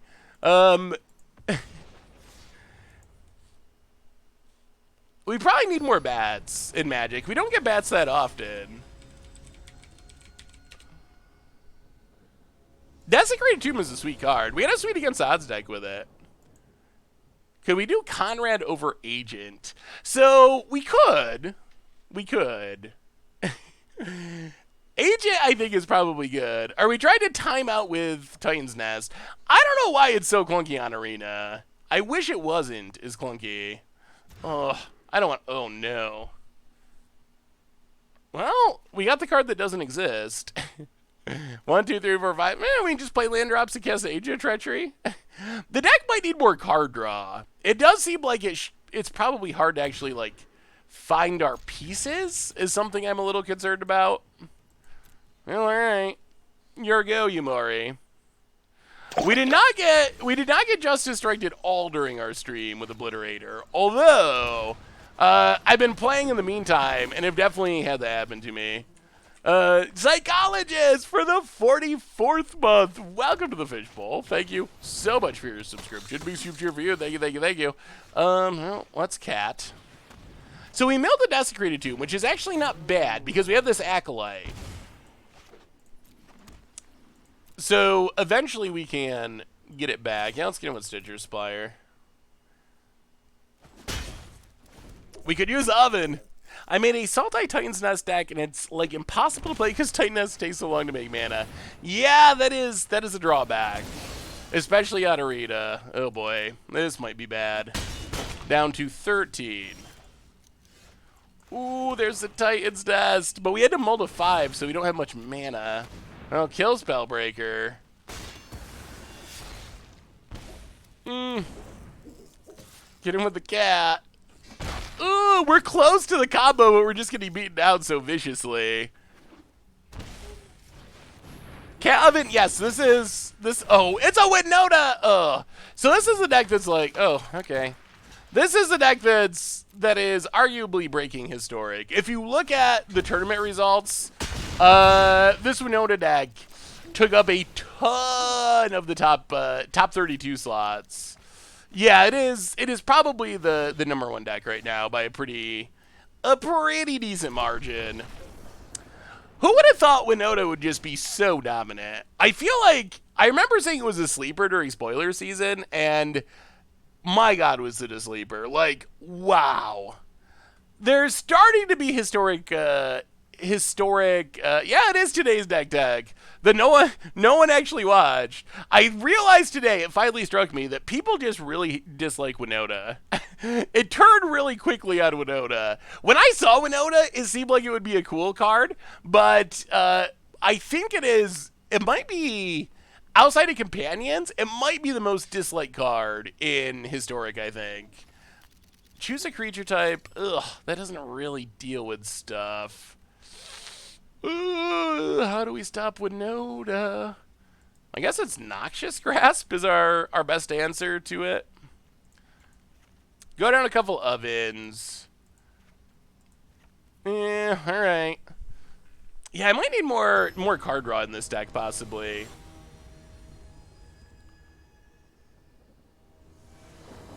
Luca, it was 12% Winota, 13% Luca. Okay. I think that the top tables, though, I think that Winota was actually ahead of Luca.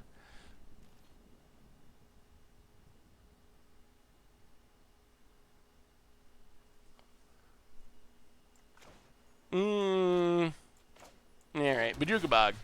Yeah, I mean, it had a lot of players, so that is part of it. But I'll have to look at the numbers. I think it outperformed its metagame share. Nanowar Elves. Well, there's Titan's Nest. We're heading in the right direction. Overgrow Tube, tapped. Pass the turn. I remember facing Winota in draft the first time, didn't realize it triggered for each creature. Yeah, a lot of people, I did that at first too, but I think that is one of the most common mistakes people make. Is they naturally assume it triggers once, even if you tag with a bunch of creatures, but that's not actually how it works. Opponent, Forest. Oh god, they actually have it. Alright, well. There's Winota. We kill Winota, but now there's a Legion War boss. Busted. Well, we did what we could, but this deck seems busted. I haven't played against it that much, but it seems very strong. It has a good enough backup plan that it seems like it can win even without Winota, which is definitely frightening. Get an island. So we have Titan's Nest. It doesn't do anything. I guess we just Stitcher Supplier, mill some cards. Getting closer to casting this Titan's Nest. No attacks past the turn. Well, we'll see. We got another Murderous Rider. Shouldn't the deck play Emery? Emery, I was thinking that too. I haven't really made any updates to the deck. This was a viewer submitted deck, so it's possible that Emery in small numbers could be correct. We are getting battered, and we're not making any bats, which is the worst part. That's the whole reason we wanted to play. The whole reason we wanted to play this deck was to make bats, and so far it has not happened. Well, block Lanor. Our graveyard's gonna be full. If we can find a desecrated tomb, we can go batting. Vanguard.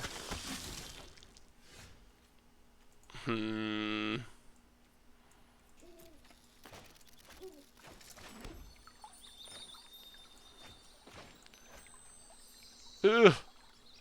Oh dear. Oh dear, oh dear.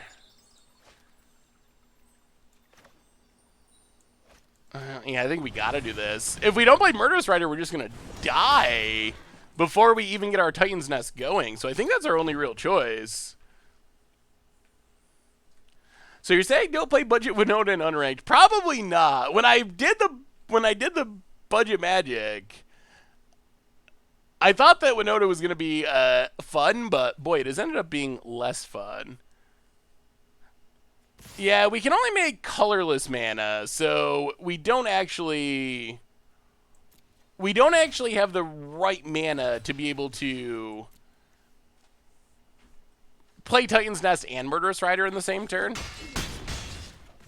We can pay 4 here, and then we can make a bunch of mana, but not double black anyway.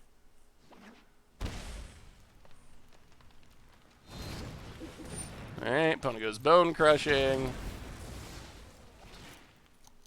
So I think we need a land. Ugh, this is going to be hard no matter what. Bone Crusher. Yeah, this feels like a tough matchup. Overgrown Tomb. Ugh, so close to dead. Oh, Fabled Passage, crack it. Oh, we don't even have an island? Ugh, yeah. This deck, it might be a little untuned. The idea is sweet, but it feels... The concept is there. The tuning might need a little bit of work. Alright.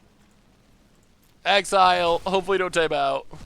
Have you tried Mono Green Tron in Historic? I have not. The new artifact helps quite a bit with sideboarding and Ulamog. Ooh, yeah, we are very much dying. At least we're dying to the best deck in the format. And we are playing some jank for sure. Fauna goes attacking. Well, block and block. Don't kill us. If I want to learn more about blood-sucking hate, do you know where I can find a vampire tutor? Vampiric tutor. Oh, that's a good question. Why wasn't last night's budget magic in a league? It makes more sense to show us the most accurate representation of the deck running it through a league. I don't know. I haven't been a big fan of doing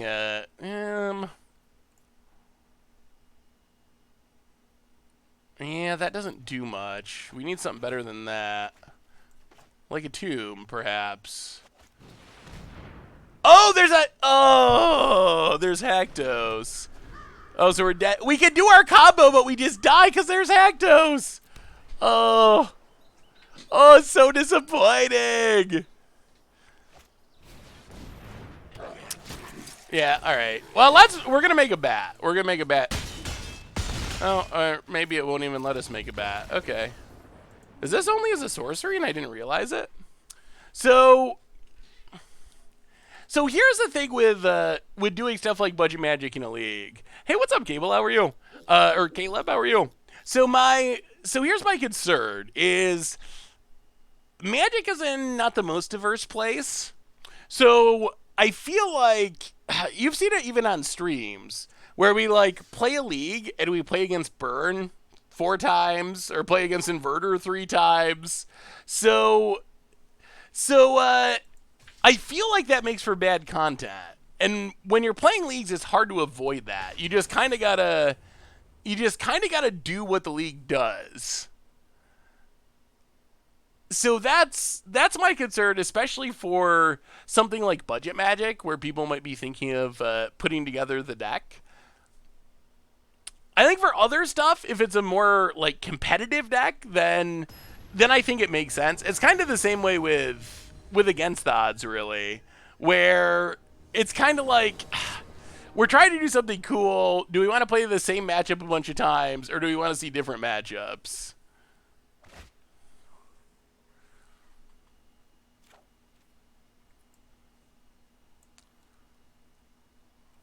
Well, we should still be able to make mana, though. I think we have to, because of how Arena works, I guess we'll have to go into, oh no, Garuda? Oh, no.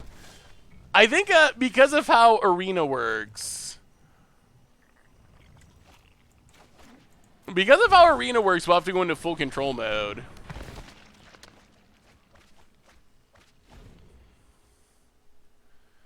Hopefully we get to make a bat. Opponent's getting their ramp on. We milled lands that we really needed. Ugh. Well, keep on milling. We can't cast a Skull Prophet. Ugh. Mill more lands that we needed. Play a cat. Go attacking. Yeah, we're just gonna get Garuded here in a minute. Opponent plays a land. I'm still pretty hopeful that companions will be dealt with by wizards. Fingers crossed. I think they have to. I can't imagine them not doing it. I don't think they're gonna want to, but I just don't know if they have another choice other than to just bite the bullet and actually do something. Oogla! Welcome to the Fishbowl. Thank you so much for your subscription. Big soup cheer for you. Well, wow, they're not going to... Oh, they don't have the mana to cast it. Oops for you, indeed, opponent. Well, we will play Titan's Nest. Dark Puka! Good to see you for the 18th month. Welcome to the Fishbowl. Thank you so much for your subscription. Big soup cheer for you. Thank you, thank you, thank you. Exile your graveyard. Oh, come on. Come on, we need the tomb. We need the tomb, and our opponent to not combo kill us. Opponent down to 16. Draws. There's the blue mana. Well, what do they hit? Ulamog. Hooray. Hooray for that. Alright, well, that's game. No answers. Well, we'll play Acolyte of Affliction. Get back our Desecrated Tomb. And get Ulamogged. Yeah, here we go. Yeah. Yeah, it's pretty... I think Garuda is the biggest example of just how busted the mechanic of Companion is. Because the deck exists purely because of the mechanic. Like, if you didn't have Garuda in your hand every game, that there would not be... This combo deck would not be a thing.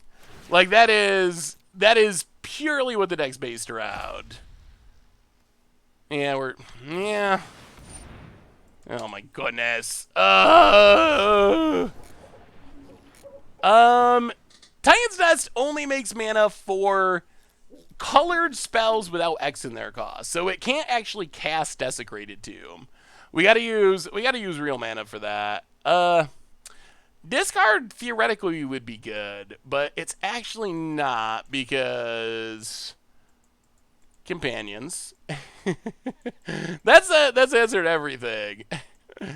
Is this good? No. Companion. Hey, what's up, Stall? Stolly, how are you? You should build this deck in Pioneer with Oval Chase Daredevil and some other better payoffs beside Agent. Ooh, that could be interesting. Oval Chase Daredevil. What does that do? I'm gonna have to look that one up. Oval Chase Daredevil. Whenever an artifact enters the battlefield under your control, you may return it from your graveyard to your hand. I mean, I could... If you'd find a way to keep discarding it, could potentially make a lot of bats. Well, and keep playing an artifact. That it seems like in the right build that could do some cool things. Ugh. Alright. This deck might just not be very good. It's cool, but it just might not be good. That might be where we're at. Yeah, no, that's what I'm talking about. Like, if Garuda existed, but the companion mechanic didn't, like if this was just a 6/6 for 6, it had the same abilities, but companion wasn't a thing, I don't think that there would be a Garuda deck. Like, I think the Garuda deck is maybe the deck that most takes advantage of having a certain card in your starting hand every game. Like, you kind of see that with Lurrus, with Mishra's Bauble, where decks, like, play cards that are good with having Lurrus every game, but I feel like Garuda takes that to the extreme, where it plays an entire deck where it's all built around resolving that one Garuda and, like, crossing your fingers, and it's doing that in every format. Any chance I could be your long-lost father? I mean, you never know, shoeful poofer. It could be. Ooh, all right, we're getting close. We're getting closer. Unfortunately, we got to leave up a counter spell here for this Garuda that's going to try to win the game.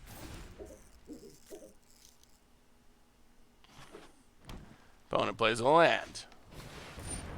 Oh my goodness, they have more! Oh, we can't catch a break. Can't catch a break against this Garuda deck.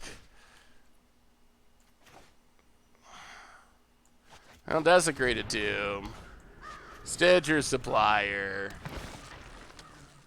Mill some lands. So I think maybe we try to rebuild this deck. You know what else works good with Desecrated Tomb? Is Escape. Like, Uro could do something. Well, here comes again. We passed test number 1.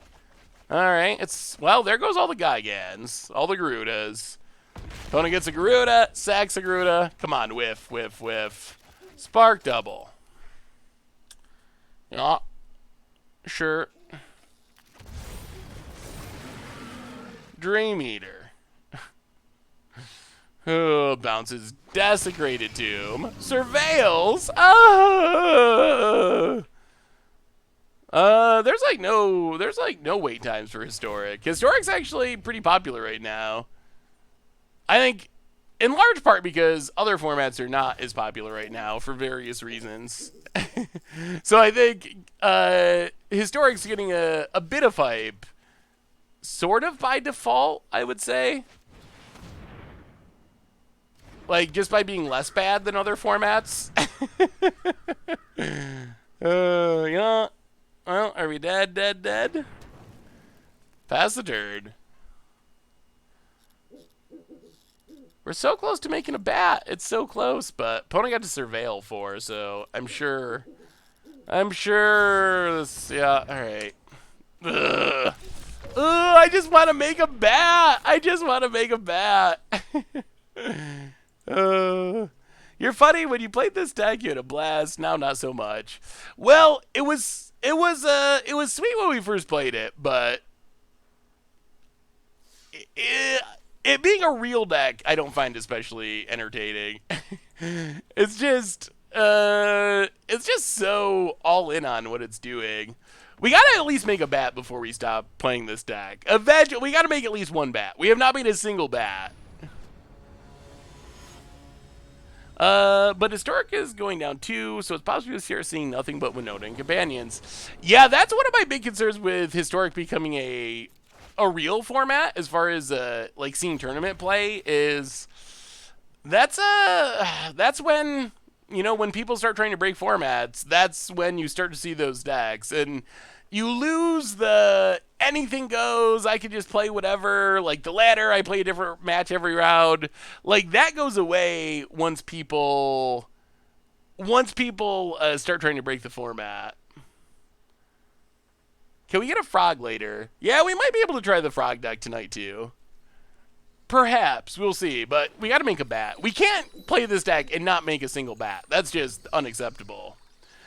Any cards you're wishing for Anthology 4 if it eventually comes out? Well, I'm sure it will come out. I would expect it would come out at some point. But, honestly,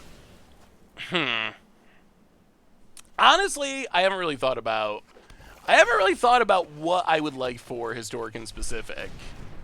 I still would like to see older formats. We're bad out of luck. I would still like to see older formats actually added to Arena. Or at least heading that direction, which I think they are. That's one of my concerns with this CFP events thing. Oh, I kind of like where we're at now. Let's play a land.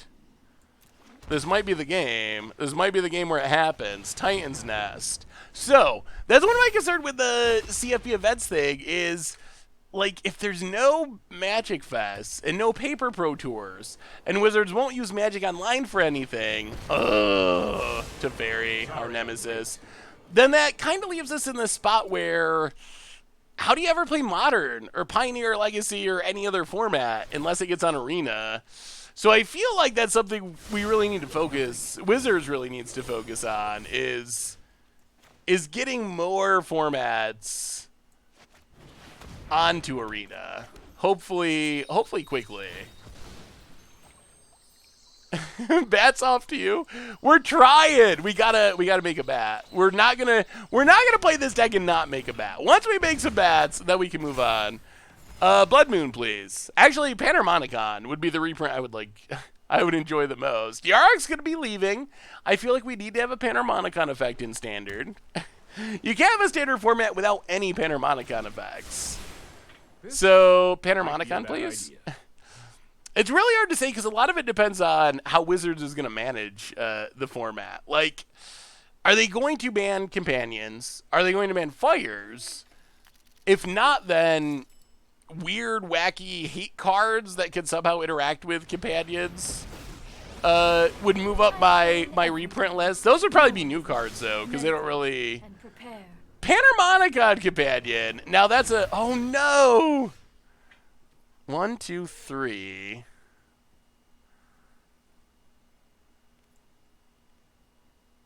One. Well, alright. Well...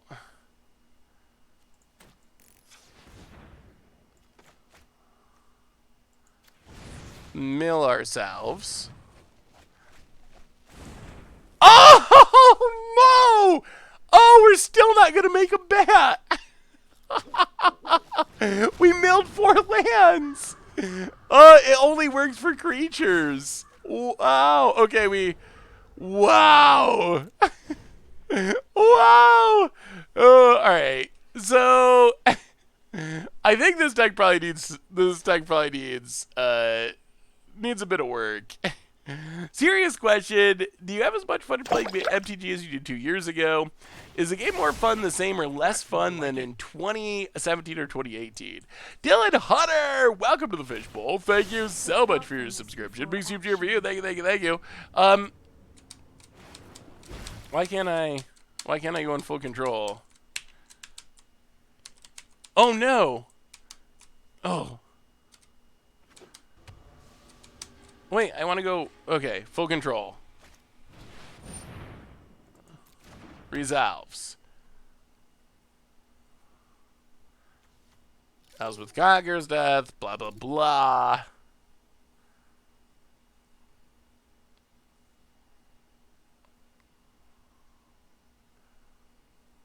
Opponent. What, so... Oh, that's a hard question to answer. Alright, there's Elspeth Conqueror's Death. I think that changes have made, this is my very personal opinion, and it doesn't go for everyone. In my personal opinion, I think that different changes and cards have made Magic less fun, but I still think Magic is really fun. Like, if Magic was a, I don't know, 8 out of 10 or something during 2017, it's a, I don't know, 6 out of 10 or something. Like, it's still for me, way more fun than playing anything else. So even though it isn't as fun, quote unquote, I still think it's very fun. We got bats. The goal was achieved. Don't make another Unfortunately, our opponent is not making this easy. Actually, the opposite. They even mulliganed. I thought this was going to be our time to shine. Well, Acolyte, mill some cards. Well, all right, another Titan's Nest. Yeah, this seems a lot harder than I thought. It's hard to get enough creatures. Holy lands! Are we running awkwardly? 1, 2, 3, 4, 5, 6, 7, 8, 9, 10, 11, 12. That's not like an absurdly high number of lands. Yeah, maybe this concept just needs some work. My wife just remembered your name. You're not just the fishbowl guy anymore. I'm moving up in the world. Was it the guy whose voice I hate? I have played against Jeskai, Luca, Yarian 17 times in a row. Goodness. That is insane. How is this fun? I would say it's not especially. Hey, for example, it is now also in Historic. Well, thankfully our permanents are so bad, our opponent had to steal a Skull Prophet. Yarian, okay. Yeah. Alright, well, we made a bat. And I think that's it. Is the Commander Crash crew planning on playing in Command Fest Online? I don't know. Tomer mentioned it. I haven't even really tried to do the webcam setup thing to play Commander, so I don't know if I will actually do it. It's also a spoiler season, which is just super busy for me. So I'll hopefully get to like catch some of it, but I don't know if I'll actually play it. Do we see Luca being nerfed in the future? I actually think that Luca is not a bad card. I think that I like Luca, honestly. I feel like no, I don't actually have kids. I always joke about feeding the kids, but that's just a running joke about trying to earn treasure chests. But it is not a real thing. Just a joke. Yarian is amazing, but Fires makes it way too busted. I mean, I think Yarian's busted too. I think that Luca would be fine in other contexts. Like, I like Luca as a planeswalker. I feel like Yarian makes it really busted. Age of Treachery, probably, I guess, unfortunate that those cards line up. Like, if people were getting, I don't know, Enray's Forerunner or something, maybe it would be fine, I would say. If you had kids, they would have full beards by 14. That might be true. Can exile lands, but we only get bats for exiling creatures. Maybe we don't. Maybe the concept is just not there. Like, the idea is so cool, but maybe we need more.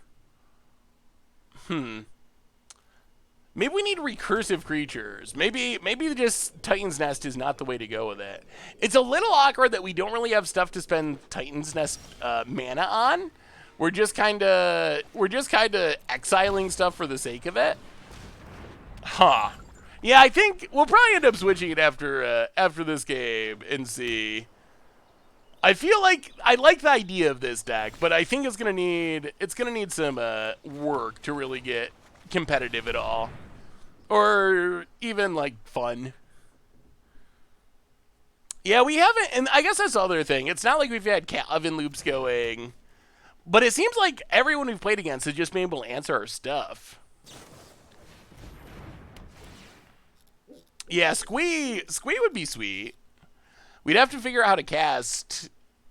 Is Squee double red? I feel like Squee's double red, the new one. Why not mass self-mill and then Tormod script? So the way that Desecrated Tomb is worded, unlike Winota, for example, it's one or more. So if you Tormod script your graveyard and exile everything, you only get one bat. So that's kind of the upside of Titan's Nest, is you're exiling one by one, so you get one for each creature just because of how Titan's Nest is worded. So yeah, that's kind of the I think we actually keep that. Play land, crack the land. We're not in the worst of shape here. Grab an island. We need to fill our graveyard though. Acolyte.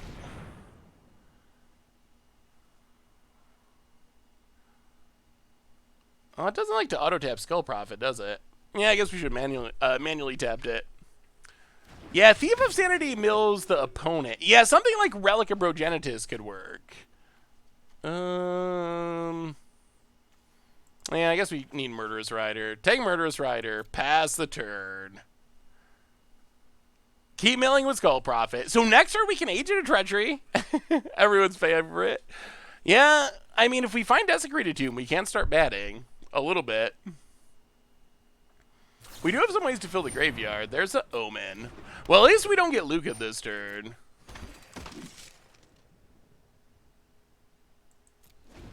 Yeah, the Mnemonic Betrayal idea was super fun. Other than constantly timing out because of because of how Titan's Nest works on Arena.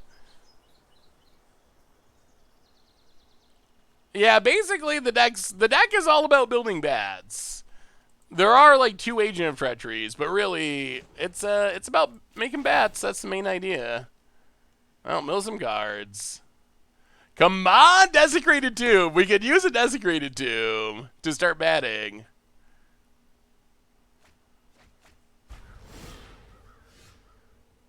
Tomb? Alright, we will keep it. Okay! Desecrated Tomb. We have 1 creature in the graveyard. I'll play Desecrated Tomb. Okay, the bats are coming. We might win a game. We might win a game. Okay, I guess we gotta counter that. But now they're gonna Luke us to death. Mill. Please, creatures. Okay, there's a couple creatures. Go to Godbat. I mean, we get to make some bats. We get to make some bats. But if there's Agent of Treachery Lucas shenanigans. Ooh, opponent, come on. Come on, no Agent of Treachery. One time. Remember when you put Titan's Nest above every companion in your standard set review? I do remember that. I do. Companions are pretty busted even in standard. That is for sure. The list probably should have just been the companions. Top 10 list for every format. Companions. Just change up the order a little bit based on the format. Like Luris goes down a couple in standard. But that actually probably would be the most... Like, what else is there? What else would be in the conversation? Like... Is that the most correct list if you're going to do the top 10 list for Ikoria?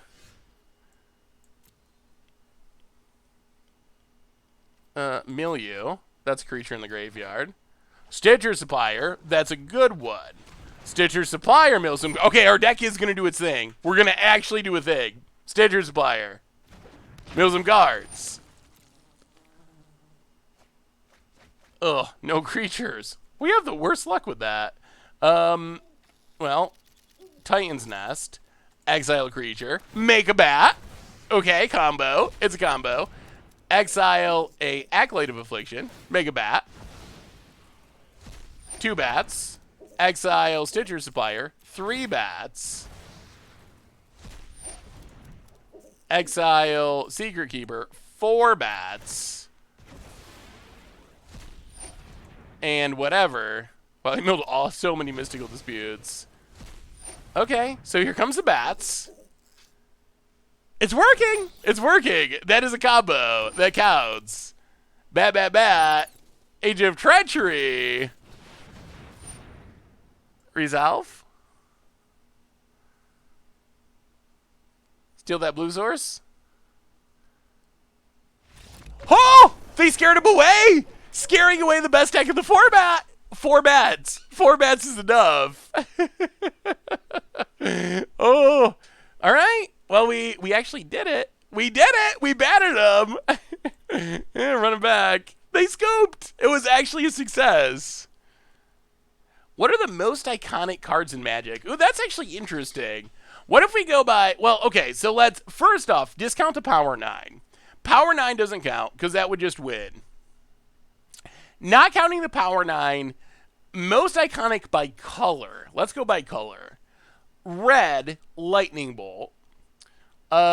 Green... Ooh. Goyf? I'm probably going to say Tarmogoyf. Black...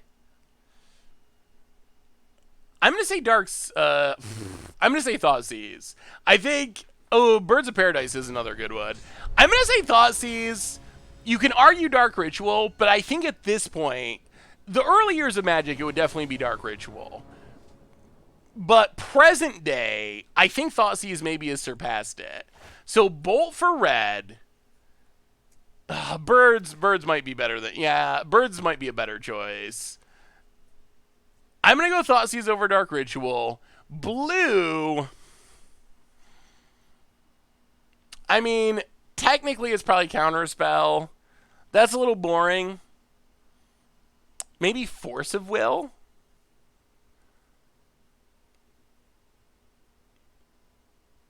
Brainstorm's another good choice. I can see an argument for Brainstorm. Oh no. Oh no. Alright. To the bottom. And to the bottom. And then what are we missing? Blue, red, green, black, white. Ugh. So actually, you could probably choose 1 mana cards from the old days and just go Swords of Plowshares, Dark Ritual, Birds of Paradise, Lightning Bolt, and Brainstorm. You could probably go with that, and that would be a solid list. But I think we can do better if we really try. So. What would white be? Path or Swords to Plowshares. Those are probably... maybe doing it from like the modern era is more relevant, because I feel like we're naming a lot of old cards, which I think are iconic, but I'm not sure how much they matter to players who started playing in the last like 10 years. Like, is Counterspell iconic to someone who started playing with Magic Arena, or even started playing with like Theros or whatever? Is it? I don't know if it actually is. Same with like Counterspell. Like, is that even iconic anymore to those people? It's iconic to people who've been playing Magic for 25 years, but it might not be iconic for enough people to actually qualify. I think that's kind of like the interesting fight, because if you're looking at more recent, then it's probably like, oh, then it's a lot trickier. Path to Exile might actually be in the conversation for white. For green, maybe it actually is something like Tarmogoyf, or maybe it's like, I don't know, Once Upon a Time or something that got banned so quickly.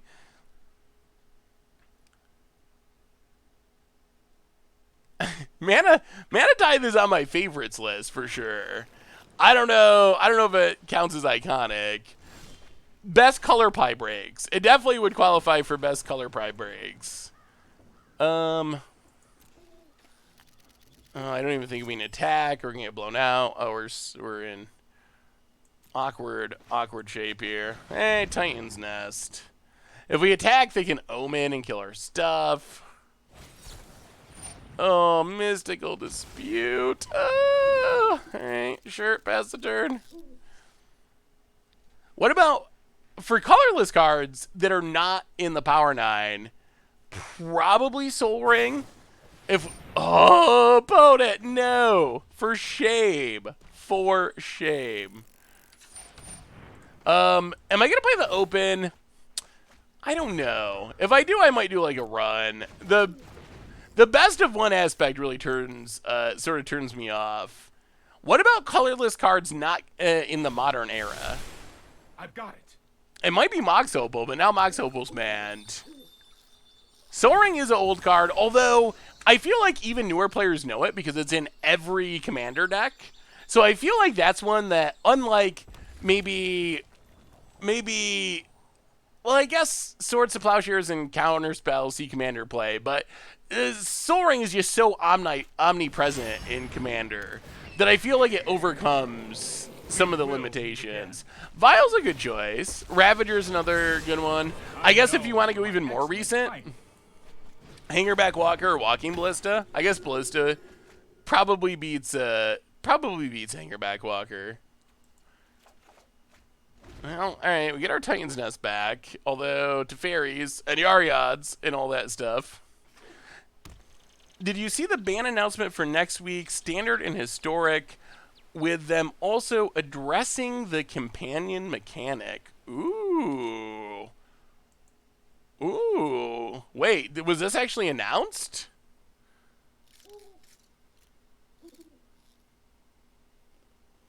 When was this announced? Oh, it was just announced. Oh, I've done On Monday, 6/1, so this coming Monday,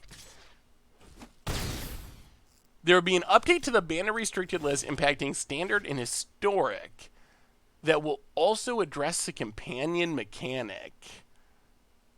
Oh, I mean, it is true. It's posted on the official WotC Twitter, so who knows? What do you think it'll be? I wonder what addressing the companion mechanic means. I mean, that sounds like they're going to do something. It sounds like they're going to do something. Errata it? I hope. I'm a little nervous about some of the rules change suggestions, just because I can't imagine that Wizards will have time to had time to test them sufficiently. So I'm a little worried. I think a really bad outcome is doing the rules change thing and then realizing that it's not enough and still having to do something else. That is the sloppiest outcome. Ooh, Elvish Spirit Guide is a good one. Yeah, not a lot of people know Elvish Spirit Guide, I don't think. Errata, they said last BNR they want to try to change the rules. Well, I think the last BNR said basically that all options were on the table up to changing how the mechanic worked or something like that, including that. So I guess it depends on, I would say that bannings are actually less impactful than changing how a mechanic works and leaving it legal, because we have bannings all the time, but changing how a mechanic works is just, all right.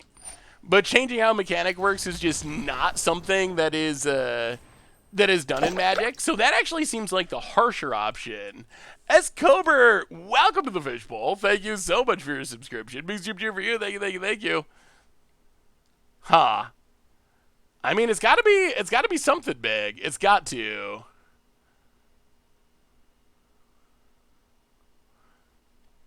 The thing is, so the one people love suggesting is, oh, if you have a companion, you start down one card, you still get the horribly repetitive gameplay, which is a big chunk of.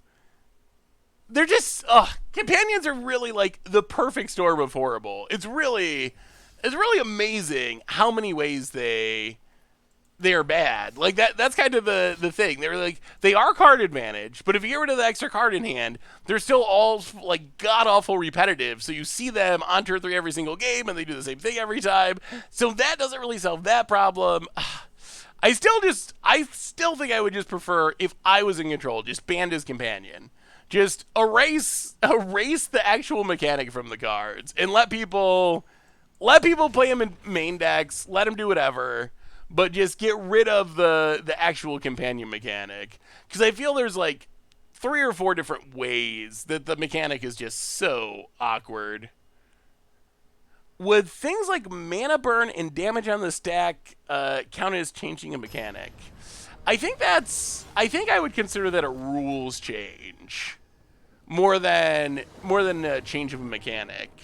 That would be kind of like the legend rule. Like when they change the legend rule, I think that damage on the stack, mana burn, I think that would fall maybe a more impactful version, but still, I think it would fall like roughly in that area.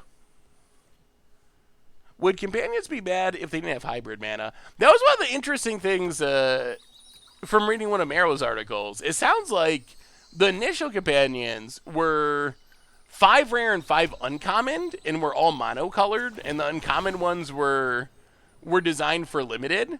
So it sounds like they got changed quite a bit at some point in the process. They would obviously be a little bit less powerful, or maybe a decent amount less powerful if they weren't hybrid. Just because, let's just do this. Yo more on land, of course, on creature. Just because they'd fit in less decks. Now we're gonna try the Underrealm Lich deck. I think bats needs work. We made some bats, but that deck it needs a lot of work. I like the idea of it still. Ooh, they actually got the Croxida stick. Interesting. Oh, we don't have black mana? Ugh.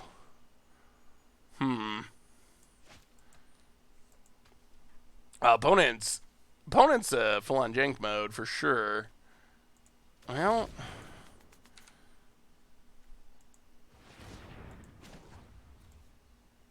so awkward. Yes, we want to target our island. Again, I can't believe we'd had to do this twice in a stream with different decks. Underrealm Lich. Land. Pass the turn.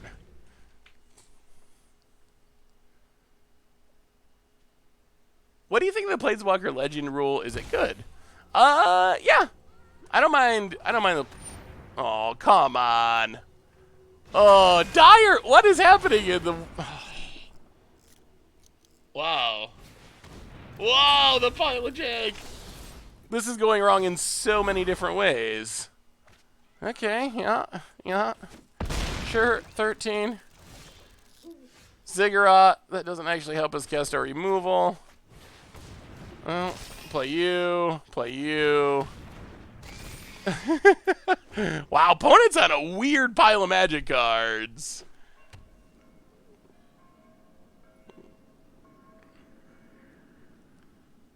Last 3 years already have been over-designed and under-tested. It's their most consistent feature at this point. It does kind of feel like that sometimes, doesn't it?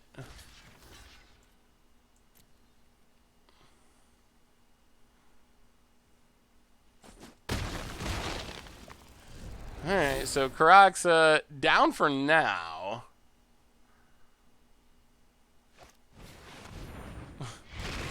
On burial rights, Karaxa. One.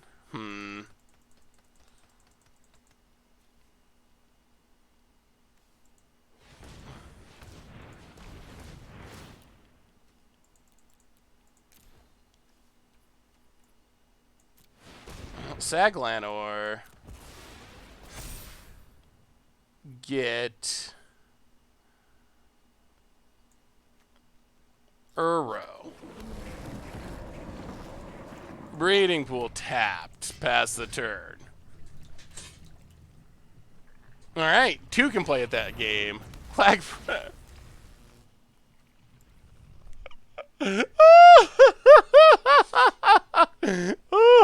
Wow. Wow.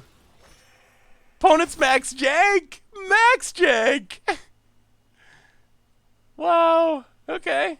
Well, I mean, it's all coming together for our opponent at the moment, that's for sure.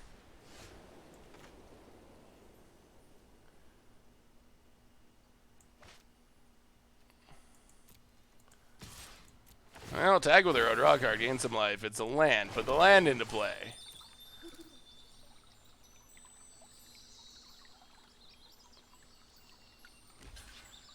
Opponent blocks. Well, get back, Uro. Yeah, opponent's deck's doing cute things.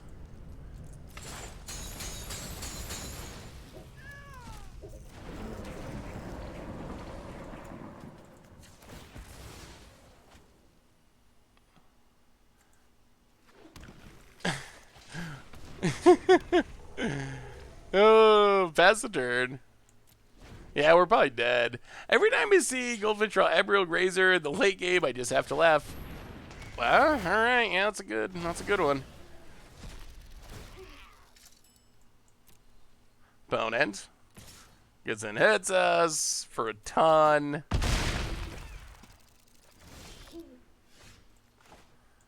Well, playing Uro. We don't have a way to deal with this, though. There's no... Yeah, pass the turn. We just don't have a... We don't have a way! This...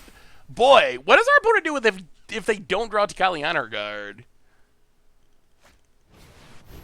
Unburial Rites. Karaxa. Robber of the Rich. Robber of the Rich. Sure. Opponent goes attacking.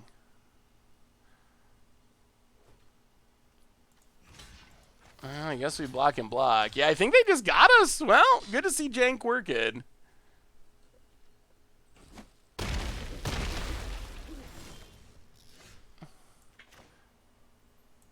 Okay, so it's just one of those hoping you draw the right half of your deck type of strategies, basically. Yeah, all right, sure. On to game 2. We don't really have removal to get rid of it. Oh, well, that was cute. Let's bring in 2 more Murderous Riders to deal with the cuteness. Go down, a couple Massacre Girls, run it like that. I am the evil one for the 32nd month. Enjoy the jank which your opponent served up. Indeed, that was. I mean, that's a sweet idea. The problem is just so clunky, but it definitely seems like a fun strategy to play.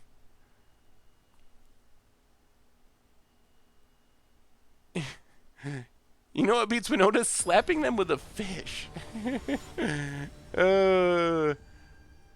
Yeah, that's why I took Massacre Girl out. Doesn't seem great if our opponent's on a million Hushbringers. All right. Fiend Artisan does seem good. Although still doesn't seem easy to deal with the Hushbringers in specific. I'll play a land. Play a land, pass the turn. Grazer, at least Grazer's okay here. The Magnetic Hammer video you put out was hilarious. Yeah, that deck's super fun. That deck I very much enjoy. I'll play a land, Abriel Grazer, go. Hammer Time is pretty classic. Yeah, we're trying to pull out. We've played 3 decks tonight. We're on to deck number 3, trying to pull off the Wombo combo, Lich combo, Lich Frog. All right, Hushbringer joins the fray. Well, Imori on creature. And let's see what enter the battlefield stuff our opponent has. Tap land. And. Alright, so opponent's got lots of removal.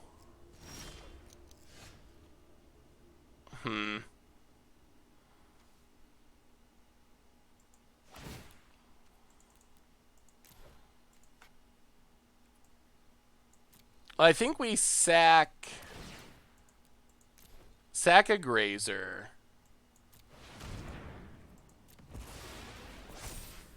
Get a Llanowar. Fiend Artisan. Go. We can't just grow big Fiend Artisans and try to win that way. I mean, I kind of like the abstractness of the Hushbringer art. Opponent Stacking up all those anti-ETB effects for sure. Well, take a Gitrog. Go to combat. Attack.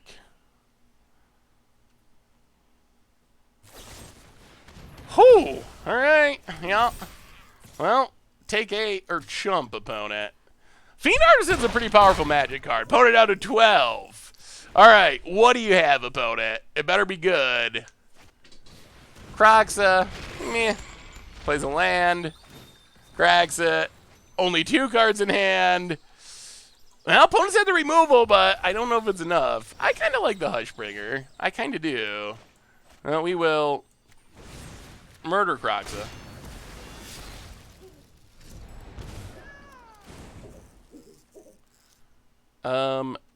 Go to combat. Attack, attack.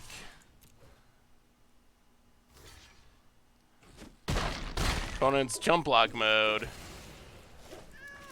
Murderous Rider.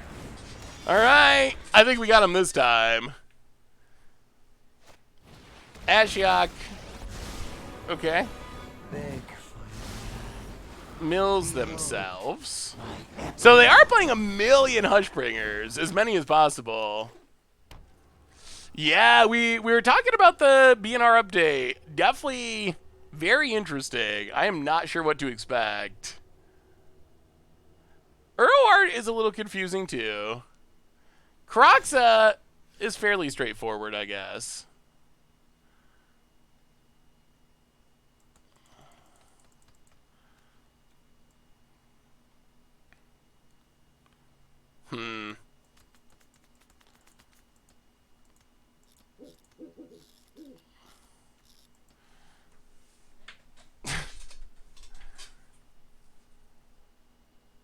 Awkward.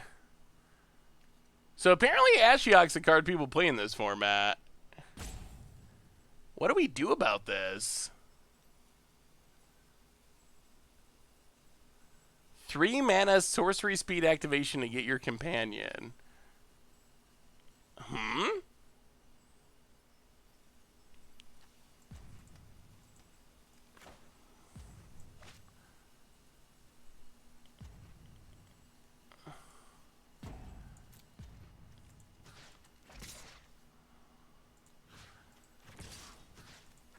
Yeah, I guess we... Oh, I don't like losing a Fiend Artisan, but alright. Everything at Ashiok.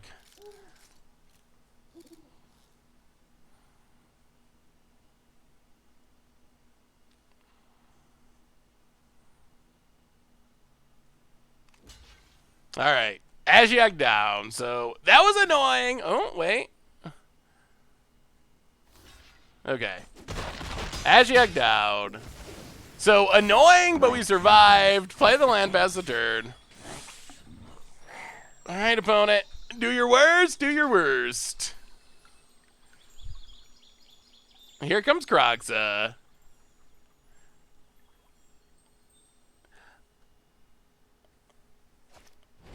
There's Kroxa. No ETB, though, which is fine.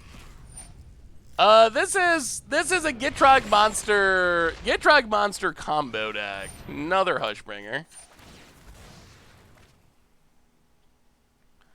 Well, grab a swamp. Opponent out of cards. Well, all right. 1, 2. Fiend Artisan. For 5. Sack Grazer. Get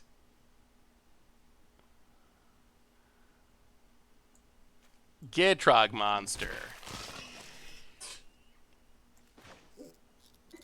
Land Fiend Artisan. Go. Alright, the frog is here. We might actually be able to combo. We might be able to combo, although I don't... oh yeah, we were playing a bat deck and we switched it. Opponent kills Murderous Rider. Sure. Grows our Fiend Artisan. Sure. Well, we'll sack a Ziggurat. Draw a card.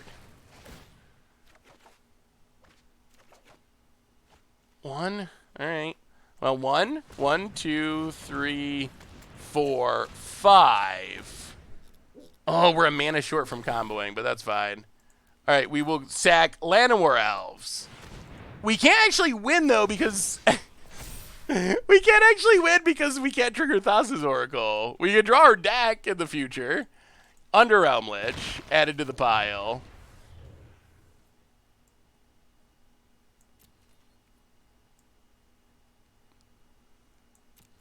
Pass the turn. Next turn, combo time. Combo time, combo time. No, the Vannifar deck's good. We just wanted to try something else. But yeah, the Vannifar deck is... No! Oh! Just when we get the combo set up, our opponent top decks. How does that keep happening? Well, sack Ziggurat.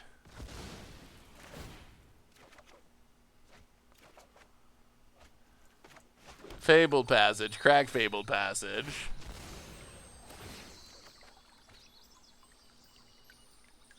Get a Forest.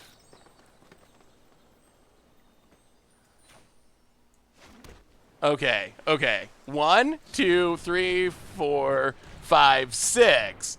Fiend Artisan. Sack Fiend Artisan. Okay, combo time, hopefully. Sack a Fiend Artisan. Get a Lich. We can't win the game, but we can combo. Alright, this is the combo, and it's pretty sweet. So we get to get Underrealm Lich. Cycle land. We will get Uro. Mill a land, which triggers Gritrog Monster. We'll get a Murderous Rider. Mill a land, triggers Gitrog Monster. We'll take a Murderous Rider. Mill a land, triggers Gitrog Monster.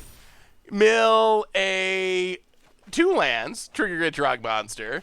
Normally this would end with us winning the game with Thassa's Oracle. I think we gotta stop now. I think we gotta stop milling lands so we don't mill out. Or don't mill some... Oh no, we can't. Oh no. Okay. Well, sure. Keep going.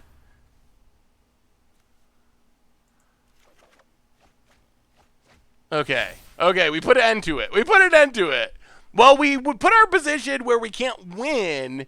We don't lose because of Underrealm Lich, but we wouldn't be able to necessarily win. And if anything happened to Underrealm Lich, like Elspeth Conqueror's Death, then we would just immediately lose.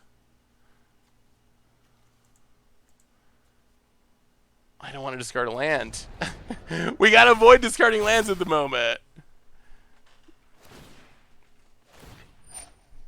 Yeah, Elspeth Conqueror's Death, Elspeth's Nightmare, all the sagas. We lose a bunch of stuff. Fiend Artisan back to a 1/1. Opponent.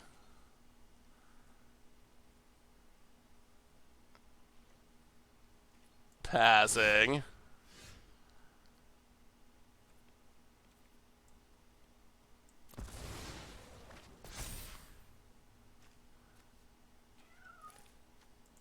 Take Thassa's Oracle.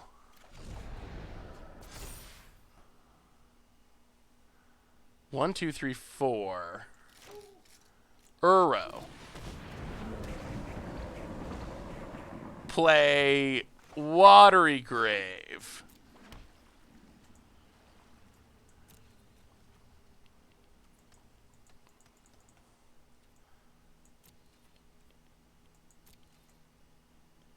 Pass the turn. Opponent's going to get back Ashiok. Oh, we're probably still going to lose this. Hey, what's up, Barge Burglar Lord? How are you? We're trying to combo off with Underrealm Lich, but our opponent's got some annoying cards. Mills us again.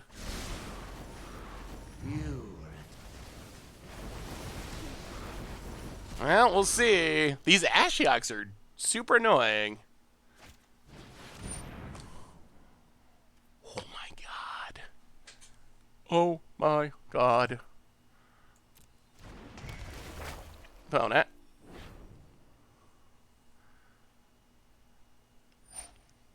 Goes after Uro. Okay. Opponent passes. Well, murder Hushbringer.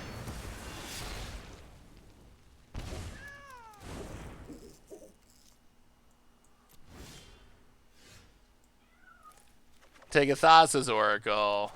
Wow, I think we got him anyway. Murder. Honor Guard. Nice try, Ashiok. Wow. Sure, you go on top. Whew, whew. Wow, that took some doing, but we got there.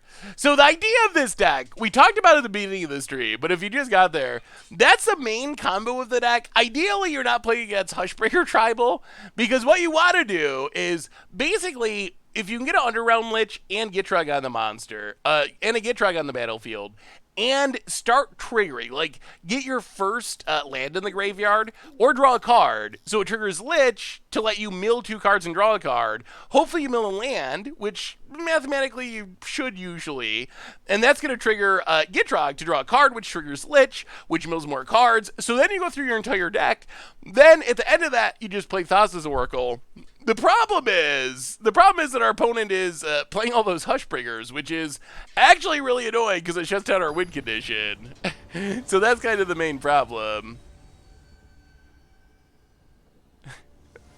Yeah, I mean, we do have some removal for it, so we do have some answers, but yeah, our opponent does have a lot of cards that are good against our deck. For sure. Well, Ziggurat, Grazer. Got to get our enter the battlefield triggers while we can.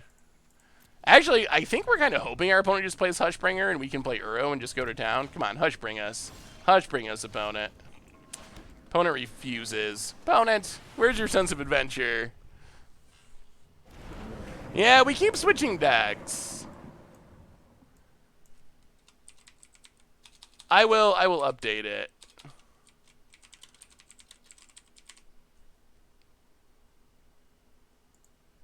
So alright, we get an we get a trigger. Uro. And why no mutate guy to put the big ol' Fiend Artisans for trample? Yeah, I'll put Fabled Passage into play. Mutate guy to give trample. Is there a trample mutator? Yeah, we're gonna need some more black mana at some point. We do have our combo pieces, though. Which is not bad. Wow, alright, main deck Lura, sure. Now let's see what we draw. Oh, playing a land. Crack a lad. Get a swamp. And we're not far away. We're not far away. Let's just Lich. Pass the turn. Opponent also has a bunch of exile removal, which is weird. Do we have any Planeswalker left to play for Planeswalker tribal decks? We've done several already. Yeah, we've done a bunch, but there are still a few left to do that we haven't done yet. So there are still maybe like 4 or 5, I think, somewhere in that range. It might even be slightly less than that. Oh, Fabled Passage, that's even better. All right. Well, I guess we draw our deck. Gitrog monster. Fabled Passage. Crack it. And start the fun! Gitrog. We will take Murderous Rider. We'll mill a land. Draw a card. We will take Fiend Artisan. Mill a land. Draw a card. Fabled Passage. Mill some lands. Draw some cards. Murderous Rider. Mill some lands. Draw some cards. Whoo! The combo is actually pretty reasonable. Now I think we take the land and stop the chain. Grab a forest. Watery Grave. Fiend Artisan. Oh, it's actually working. Get it with the Lich. We had a lot of 6/6s. It also grows our Fiend Artisans. Yeah, Loris gets back the Hushbringers and the Croxas. Opponent has Ashiok, but the damage might already be done for our opponent. Gonna mill themselves. Exile us. That does shrink our Fiend Artisan. Well, we untap. Second land, draw a card. Take backup Lich. Oh no. Sandbar, I guess.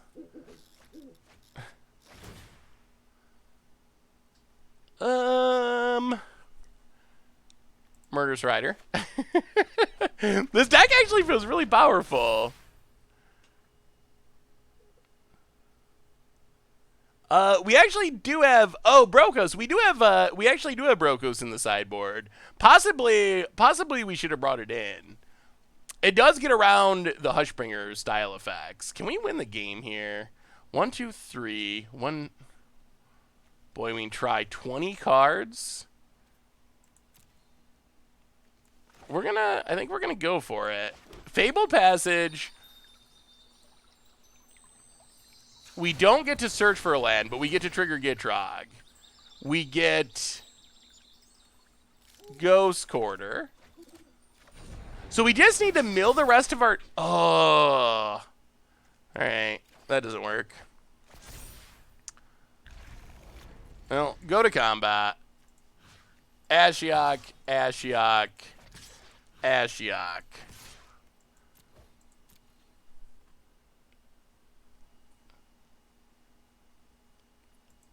Ashiok down. Yeah, we can still try. I'm a little worried about fizzling, so we can cycle Lonely Sandbar. We need 1, 2... Okay, get a Grazer. We need mana to kill the Hushbringer and play Thassa's Oracle. Okay, there's the Oracle. Fiend Art. Okay, I think we're going to get there. It took a little extra, but that's the combo. Get the Gitrog. Is that it? Is that it? Take the Oracle. Okay, library's empty. We don't die because we have Lich to fizzle our card draw. We murder Hushbringer. Thassa's Oracle. Combo! We did it. That's what the deck wants to do. That's the plan, and it actually seems pretty sweet at it. Like, it seems pretty good at doing it. Hey, what's up, Vegas of the Moo? How are you? I'm doing pretty well. How are you holding up? That was a good one. This deck actually feels pretty interesting. Well, that's the combo. I wonder if it could actually be like competitive in Historic. Seems like it might be. What kind of beard or balm do you use to keep your beard soft and prevent skin dryness? I actually don't usually use any sort of like beard oil or anything. I use oil once in a while, but I actually don't do too much as far as that. I've never really had dry skin issues, but beard oil can occasionally be helpful. Says beard is a tattoo. It's just permanently part of my face. Upstate New York. I do use most of the same stuff I use in my hair, actually, as far as like shampoo and conditioner. Yeah. Yeah. I mean, it's all hair, right? So it should be fine. I actually have a pretty low maintenance beard. I appreciate my beard, but it's pretty low maintenance. I'm sensing a good sponsorship opportunity. I should reach out to some beard oil companies. See if I can get some free oil. Well, thank you, Dr. Unks. Danto Vanguard, eh? Well, let's Uru. Opponent's playing... Is Zurius aggro? Well, get the Uru trigger. We kept a land-heavy hand. Grazer's not bad. Get our ramp on. Crack Fabled Passage. Grab a Forest. Beard, low maintenance. Lifestyle, high maintenance. I think my lifestyle is pretty low maintenance, too. Low maintenance all around. For the landed of... Well, we got a lot of mana, that's for sure. My beard starts curling after about 1.5 inches, so I can't really do the epic dwarf beard. Yeah, that does happen sometimes. I mean, in this scenario, when we had like 6 lands in hand, that is Grazer's time to shine. If there is ever a time, it's when you have like so many lands that you don't know what to do. Oh, they just keep coming, don't they? Well, Imori on... Oh, is this like a feather deck? On creature. Fabled Passage deck. Yes, pass the turn. We need to get back this Uro or find some combo pieces. Would it be possible to lower the volume of the YouTube outro? Is the outro too loud? Alright, sure. If it's too loud, I definitely can lower it a bit. I have lowered it, but I don't know if I lowered it enough. There is the deck list in the deck command if you're looking for it. Yes, I will get it even quieter. Try to even it out. The pod deck did well. We went 2-1, and it seemed really sweet. The bat deck, we made a bat. That was our victory, is we actually made a bat, and we won a game, but not tuned enough to really be competitive, I don't think. The concept is cool, but I think it needs some tuning and work around the edges. And then this deck we comboed off. We only played a game with this. Oh man, so many lands. Whew. Well, we did keep a land heavy opener, but good golly. Yeah, lands. lands. Why do you say your intro slower than before? Do I? Oh, is this another Winota deck? Ugh. Whenever I see Raise the Alarm, I immediately assume it's Winota and we're dead. Is it Winota and we're dead? Tab land. Attacks. We could use a non-land. I would love to draw a non-land card.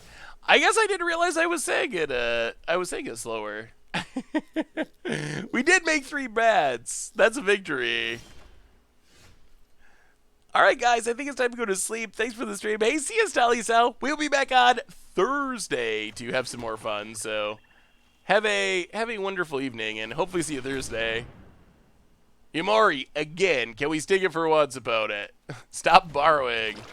Pass the turn. Yeah, there's Borrower. We still need a lot of cards in our graveyard to Uro. Opponent. It's an interesting attack.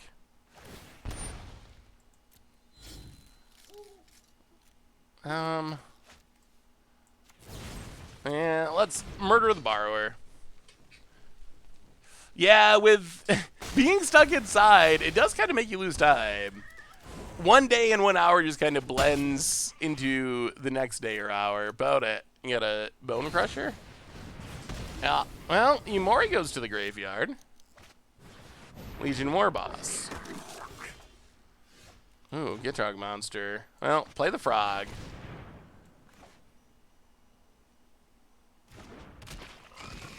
So this is bad if our opponent finds Winota. If our opponent finds a Winota, this is a nightmare. We'll see. We have no defense to Winota. If not, we got the Frog. We got the lands out of the way. Come on, no Winotas. No Winotas. Anything but Winota. Untap land. Okay, Bone Crusher, sure. Oh, we got a shot. We got a shot. Opponent gets in. We get to draw some cards. Oh, man. All right, give us a Lich. Give us a Lich and give us the win. Yes, we will sack. We'll draw a card. That also fills our grave. Ooh, Good God, Massacre Girl. Well, cycle. Draw a card. Fill the graveyard. Trigger the frog. Jade Light. Massacre Girl. Ugh. Is it worth it to massacre? Is it worth it? All companions are now errated to be fetch lands of their color identity. Hey, what's up, Gizmothing? How are you?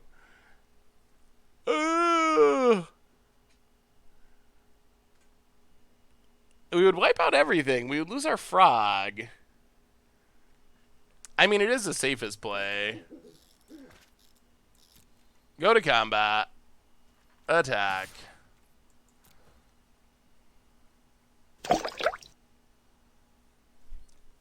And Silvertum for the 28th month. Welcome to the Fishbowl. Thank you so much for your subscription. Big soup cheer for you. Thank you, thank you, thank you.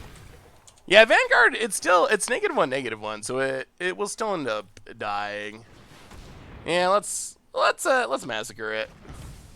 Sweep the board, except for massacre. This also does protect us pretty well from Winota.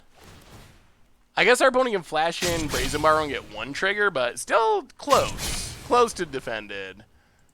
Losing Frog is sad, though. That was a good massacre. Yeah. Well, good tri-board of tokens. Jade Light Rager. Go dig in. We would still prefer our opponent not to draw Winota this turn, but...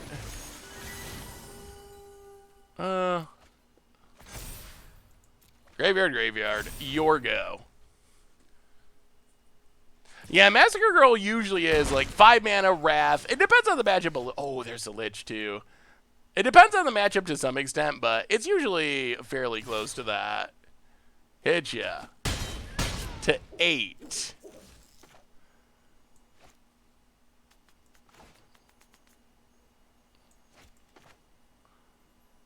Lich.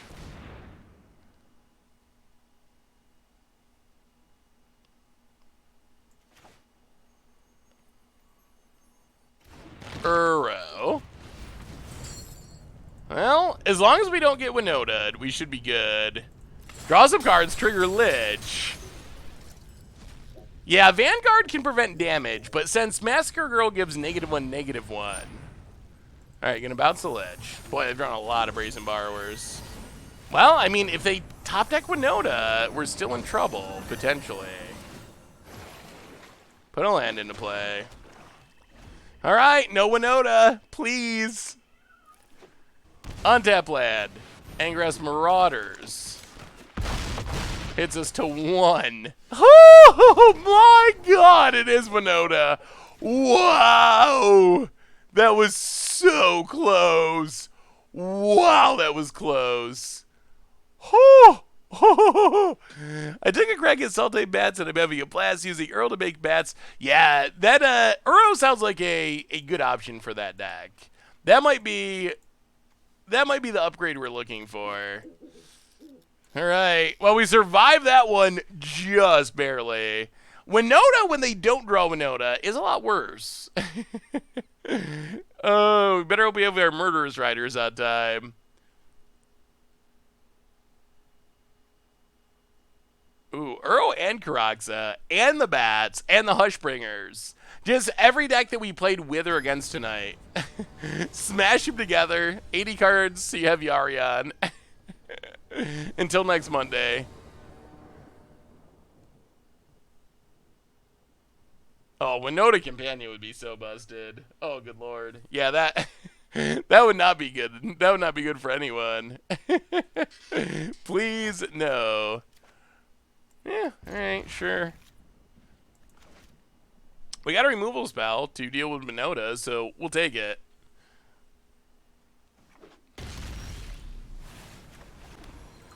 Alright. Don't kill us about it. Don't kill us. Whoa, Siren. Oh, okay. Maybe we don't have a removal spell for Winota. On second thought. Oh, but opponent doesn't have a land. That's awkward. Llanowar Elves. Watery Grave. Opponent got a one-lander? That is max greed. Max greed achieved. Ooh, land off the top. Inodonto Vanguard. Opponent gets in, hits us. Sure. Well, Imori on creature. We're gonna try combo him this game. Yeah, Marauder is perfect for Winota. As much as the deck is really good and brutal to lose to, Marauder is, wow, hitting all the lands. Marauder is like the perfect card for it. Well,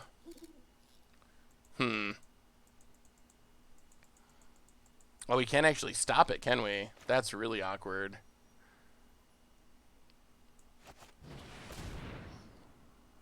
Uro, trigger.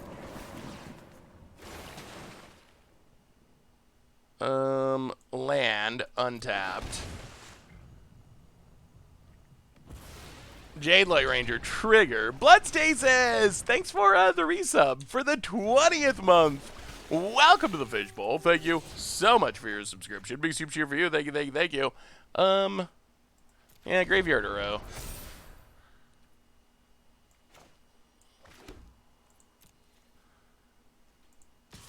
Well, let's hope that they don't win this turn. Borrows Yumori. I'm mostly impressed that they drew that many lands in a row. Boated. Legion War Boss. Combat.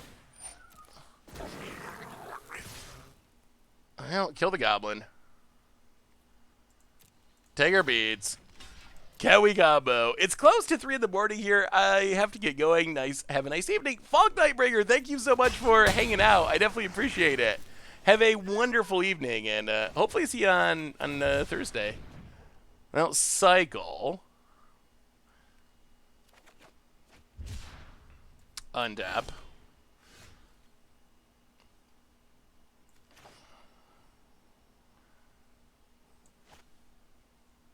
Oh, we still don't have double black, do we? We'd have to Ghost Quarter ourselves?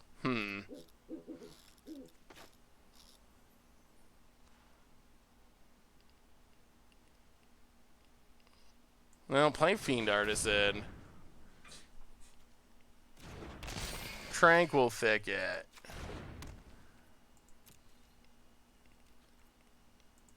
Pass the turn. Ooh, could be close, could be close. Hey, thank you, Sparks Games, for the raid. Welcome. Oh, Rune Blaster. That's obnoxious.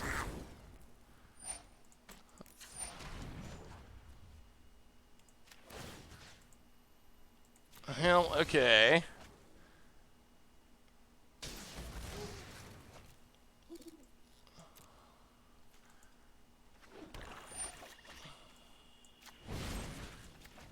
Well, this isn't optimal, but it works. It gets the job done. Hey, thank you so much, Sparks Gaming. Marauder is why I like Judith and Winota decks. Opponent getting in, hitting us. Sure.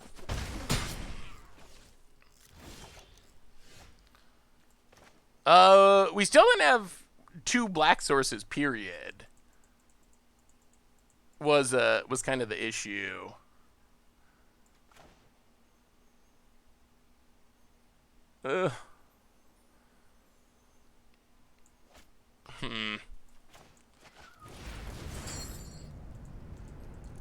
Yeah, alright, get back Euro, draw card. Yeah, where you're just lacking black mana in absolute sense. Only one total black source. Get back Euro, draw card. Skate Shift was so good in Standard in its day. Ooh, Massacre Girl. Okay. Okay.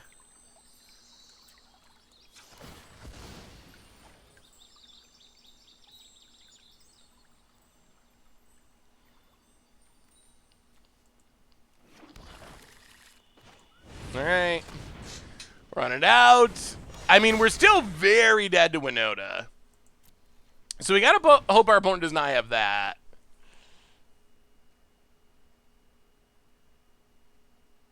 Or likely dead to Winota. 3 triggers is so much. Yeah, Historic is definitely fun. Opponent attacks. All right, not dead yet. Passes. Well, time to get frisky. Combat. Attack. Attack. Trigger. Ziggurat.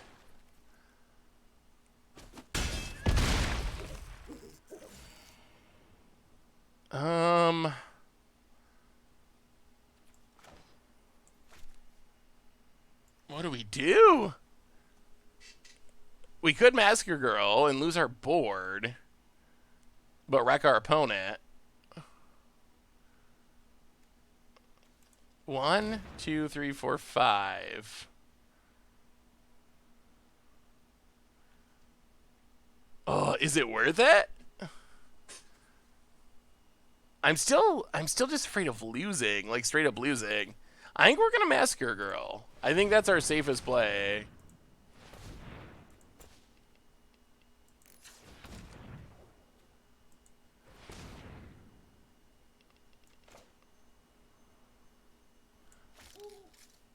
Oh, maybe that's too conservative. Yeah, all right. We're gonna do it. Massacre Girl.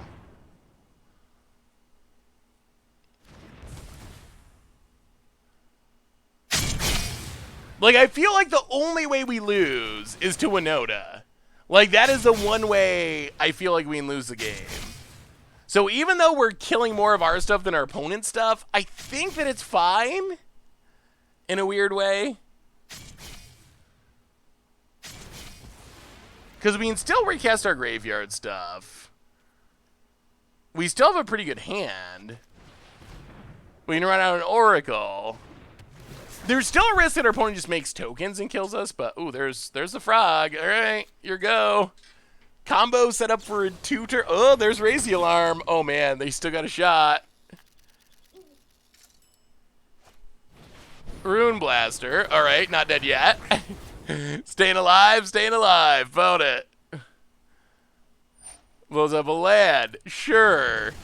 Opponent is not going easily. Opponent passes. Well, go to combat. Get in, hit you.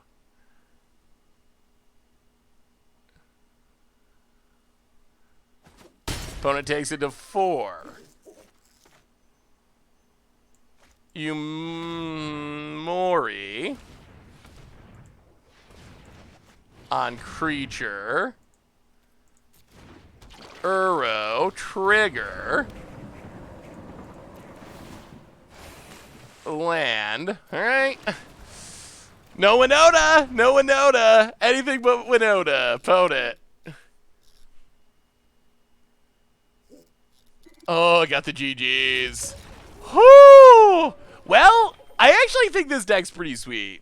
So out of the decks we played tonight, we played a bunch of decks. The Birthing Pod deck was really fun, and I think that deck's actually pretty good. And it's just like super sweet to play if you like toolbox card drawing decks. The Bat deck, that one needs work. That one definitely needs work. I would not recommend. I mean, play it for fun because it's a cool idea, but definitely needs some tuning to get to the point where it's consistently batting. And then the Gitrog Lich Lord combo deck actually seemed pretty good at doing its thing. It's a weird idea, but the combo's sweet. And it seemed pretty successful. Yeah, Gitrog is just amazing. But, on that note, everyone, I think that pretty much brings us to the end for tonight. So good news is we will be back on Thursday. I will hopefully be less sunburned. Not going outside ever again. I learned my lesson over the weekend. No more outside. So quick reminders, replay YouTube, that's where you can find all the old streams, normal YouTube, tons of stuff going out on there, and one more reminder that our sponsor tonight is Card Kingdom, and maybe you need some magic cards. You know where you can get them? Over at cardkingdom.com. You can even get a free Scoop Soldier sticker. Just let them know you want one in your order notes. So thank you so much to Card Kingdom for supporting the show. Most importantly, thank you to all of you. Y'all are amazing. I love y'all. Thanks for hanging out with Historic King tonight. Seriously, I really appreciate y'all. I love y'all. Have a wonderful middle of the week. I will see you on Thursday. Until then, I will talk to you soon.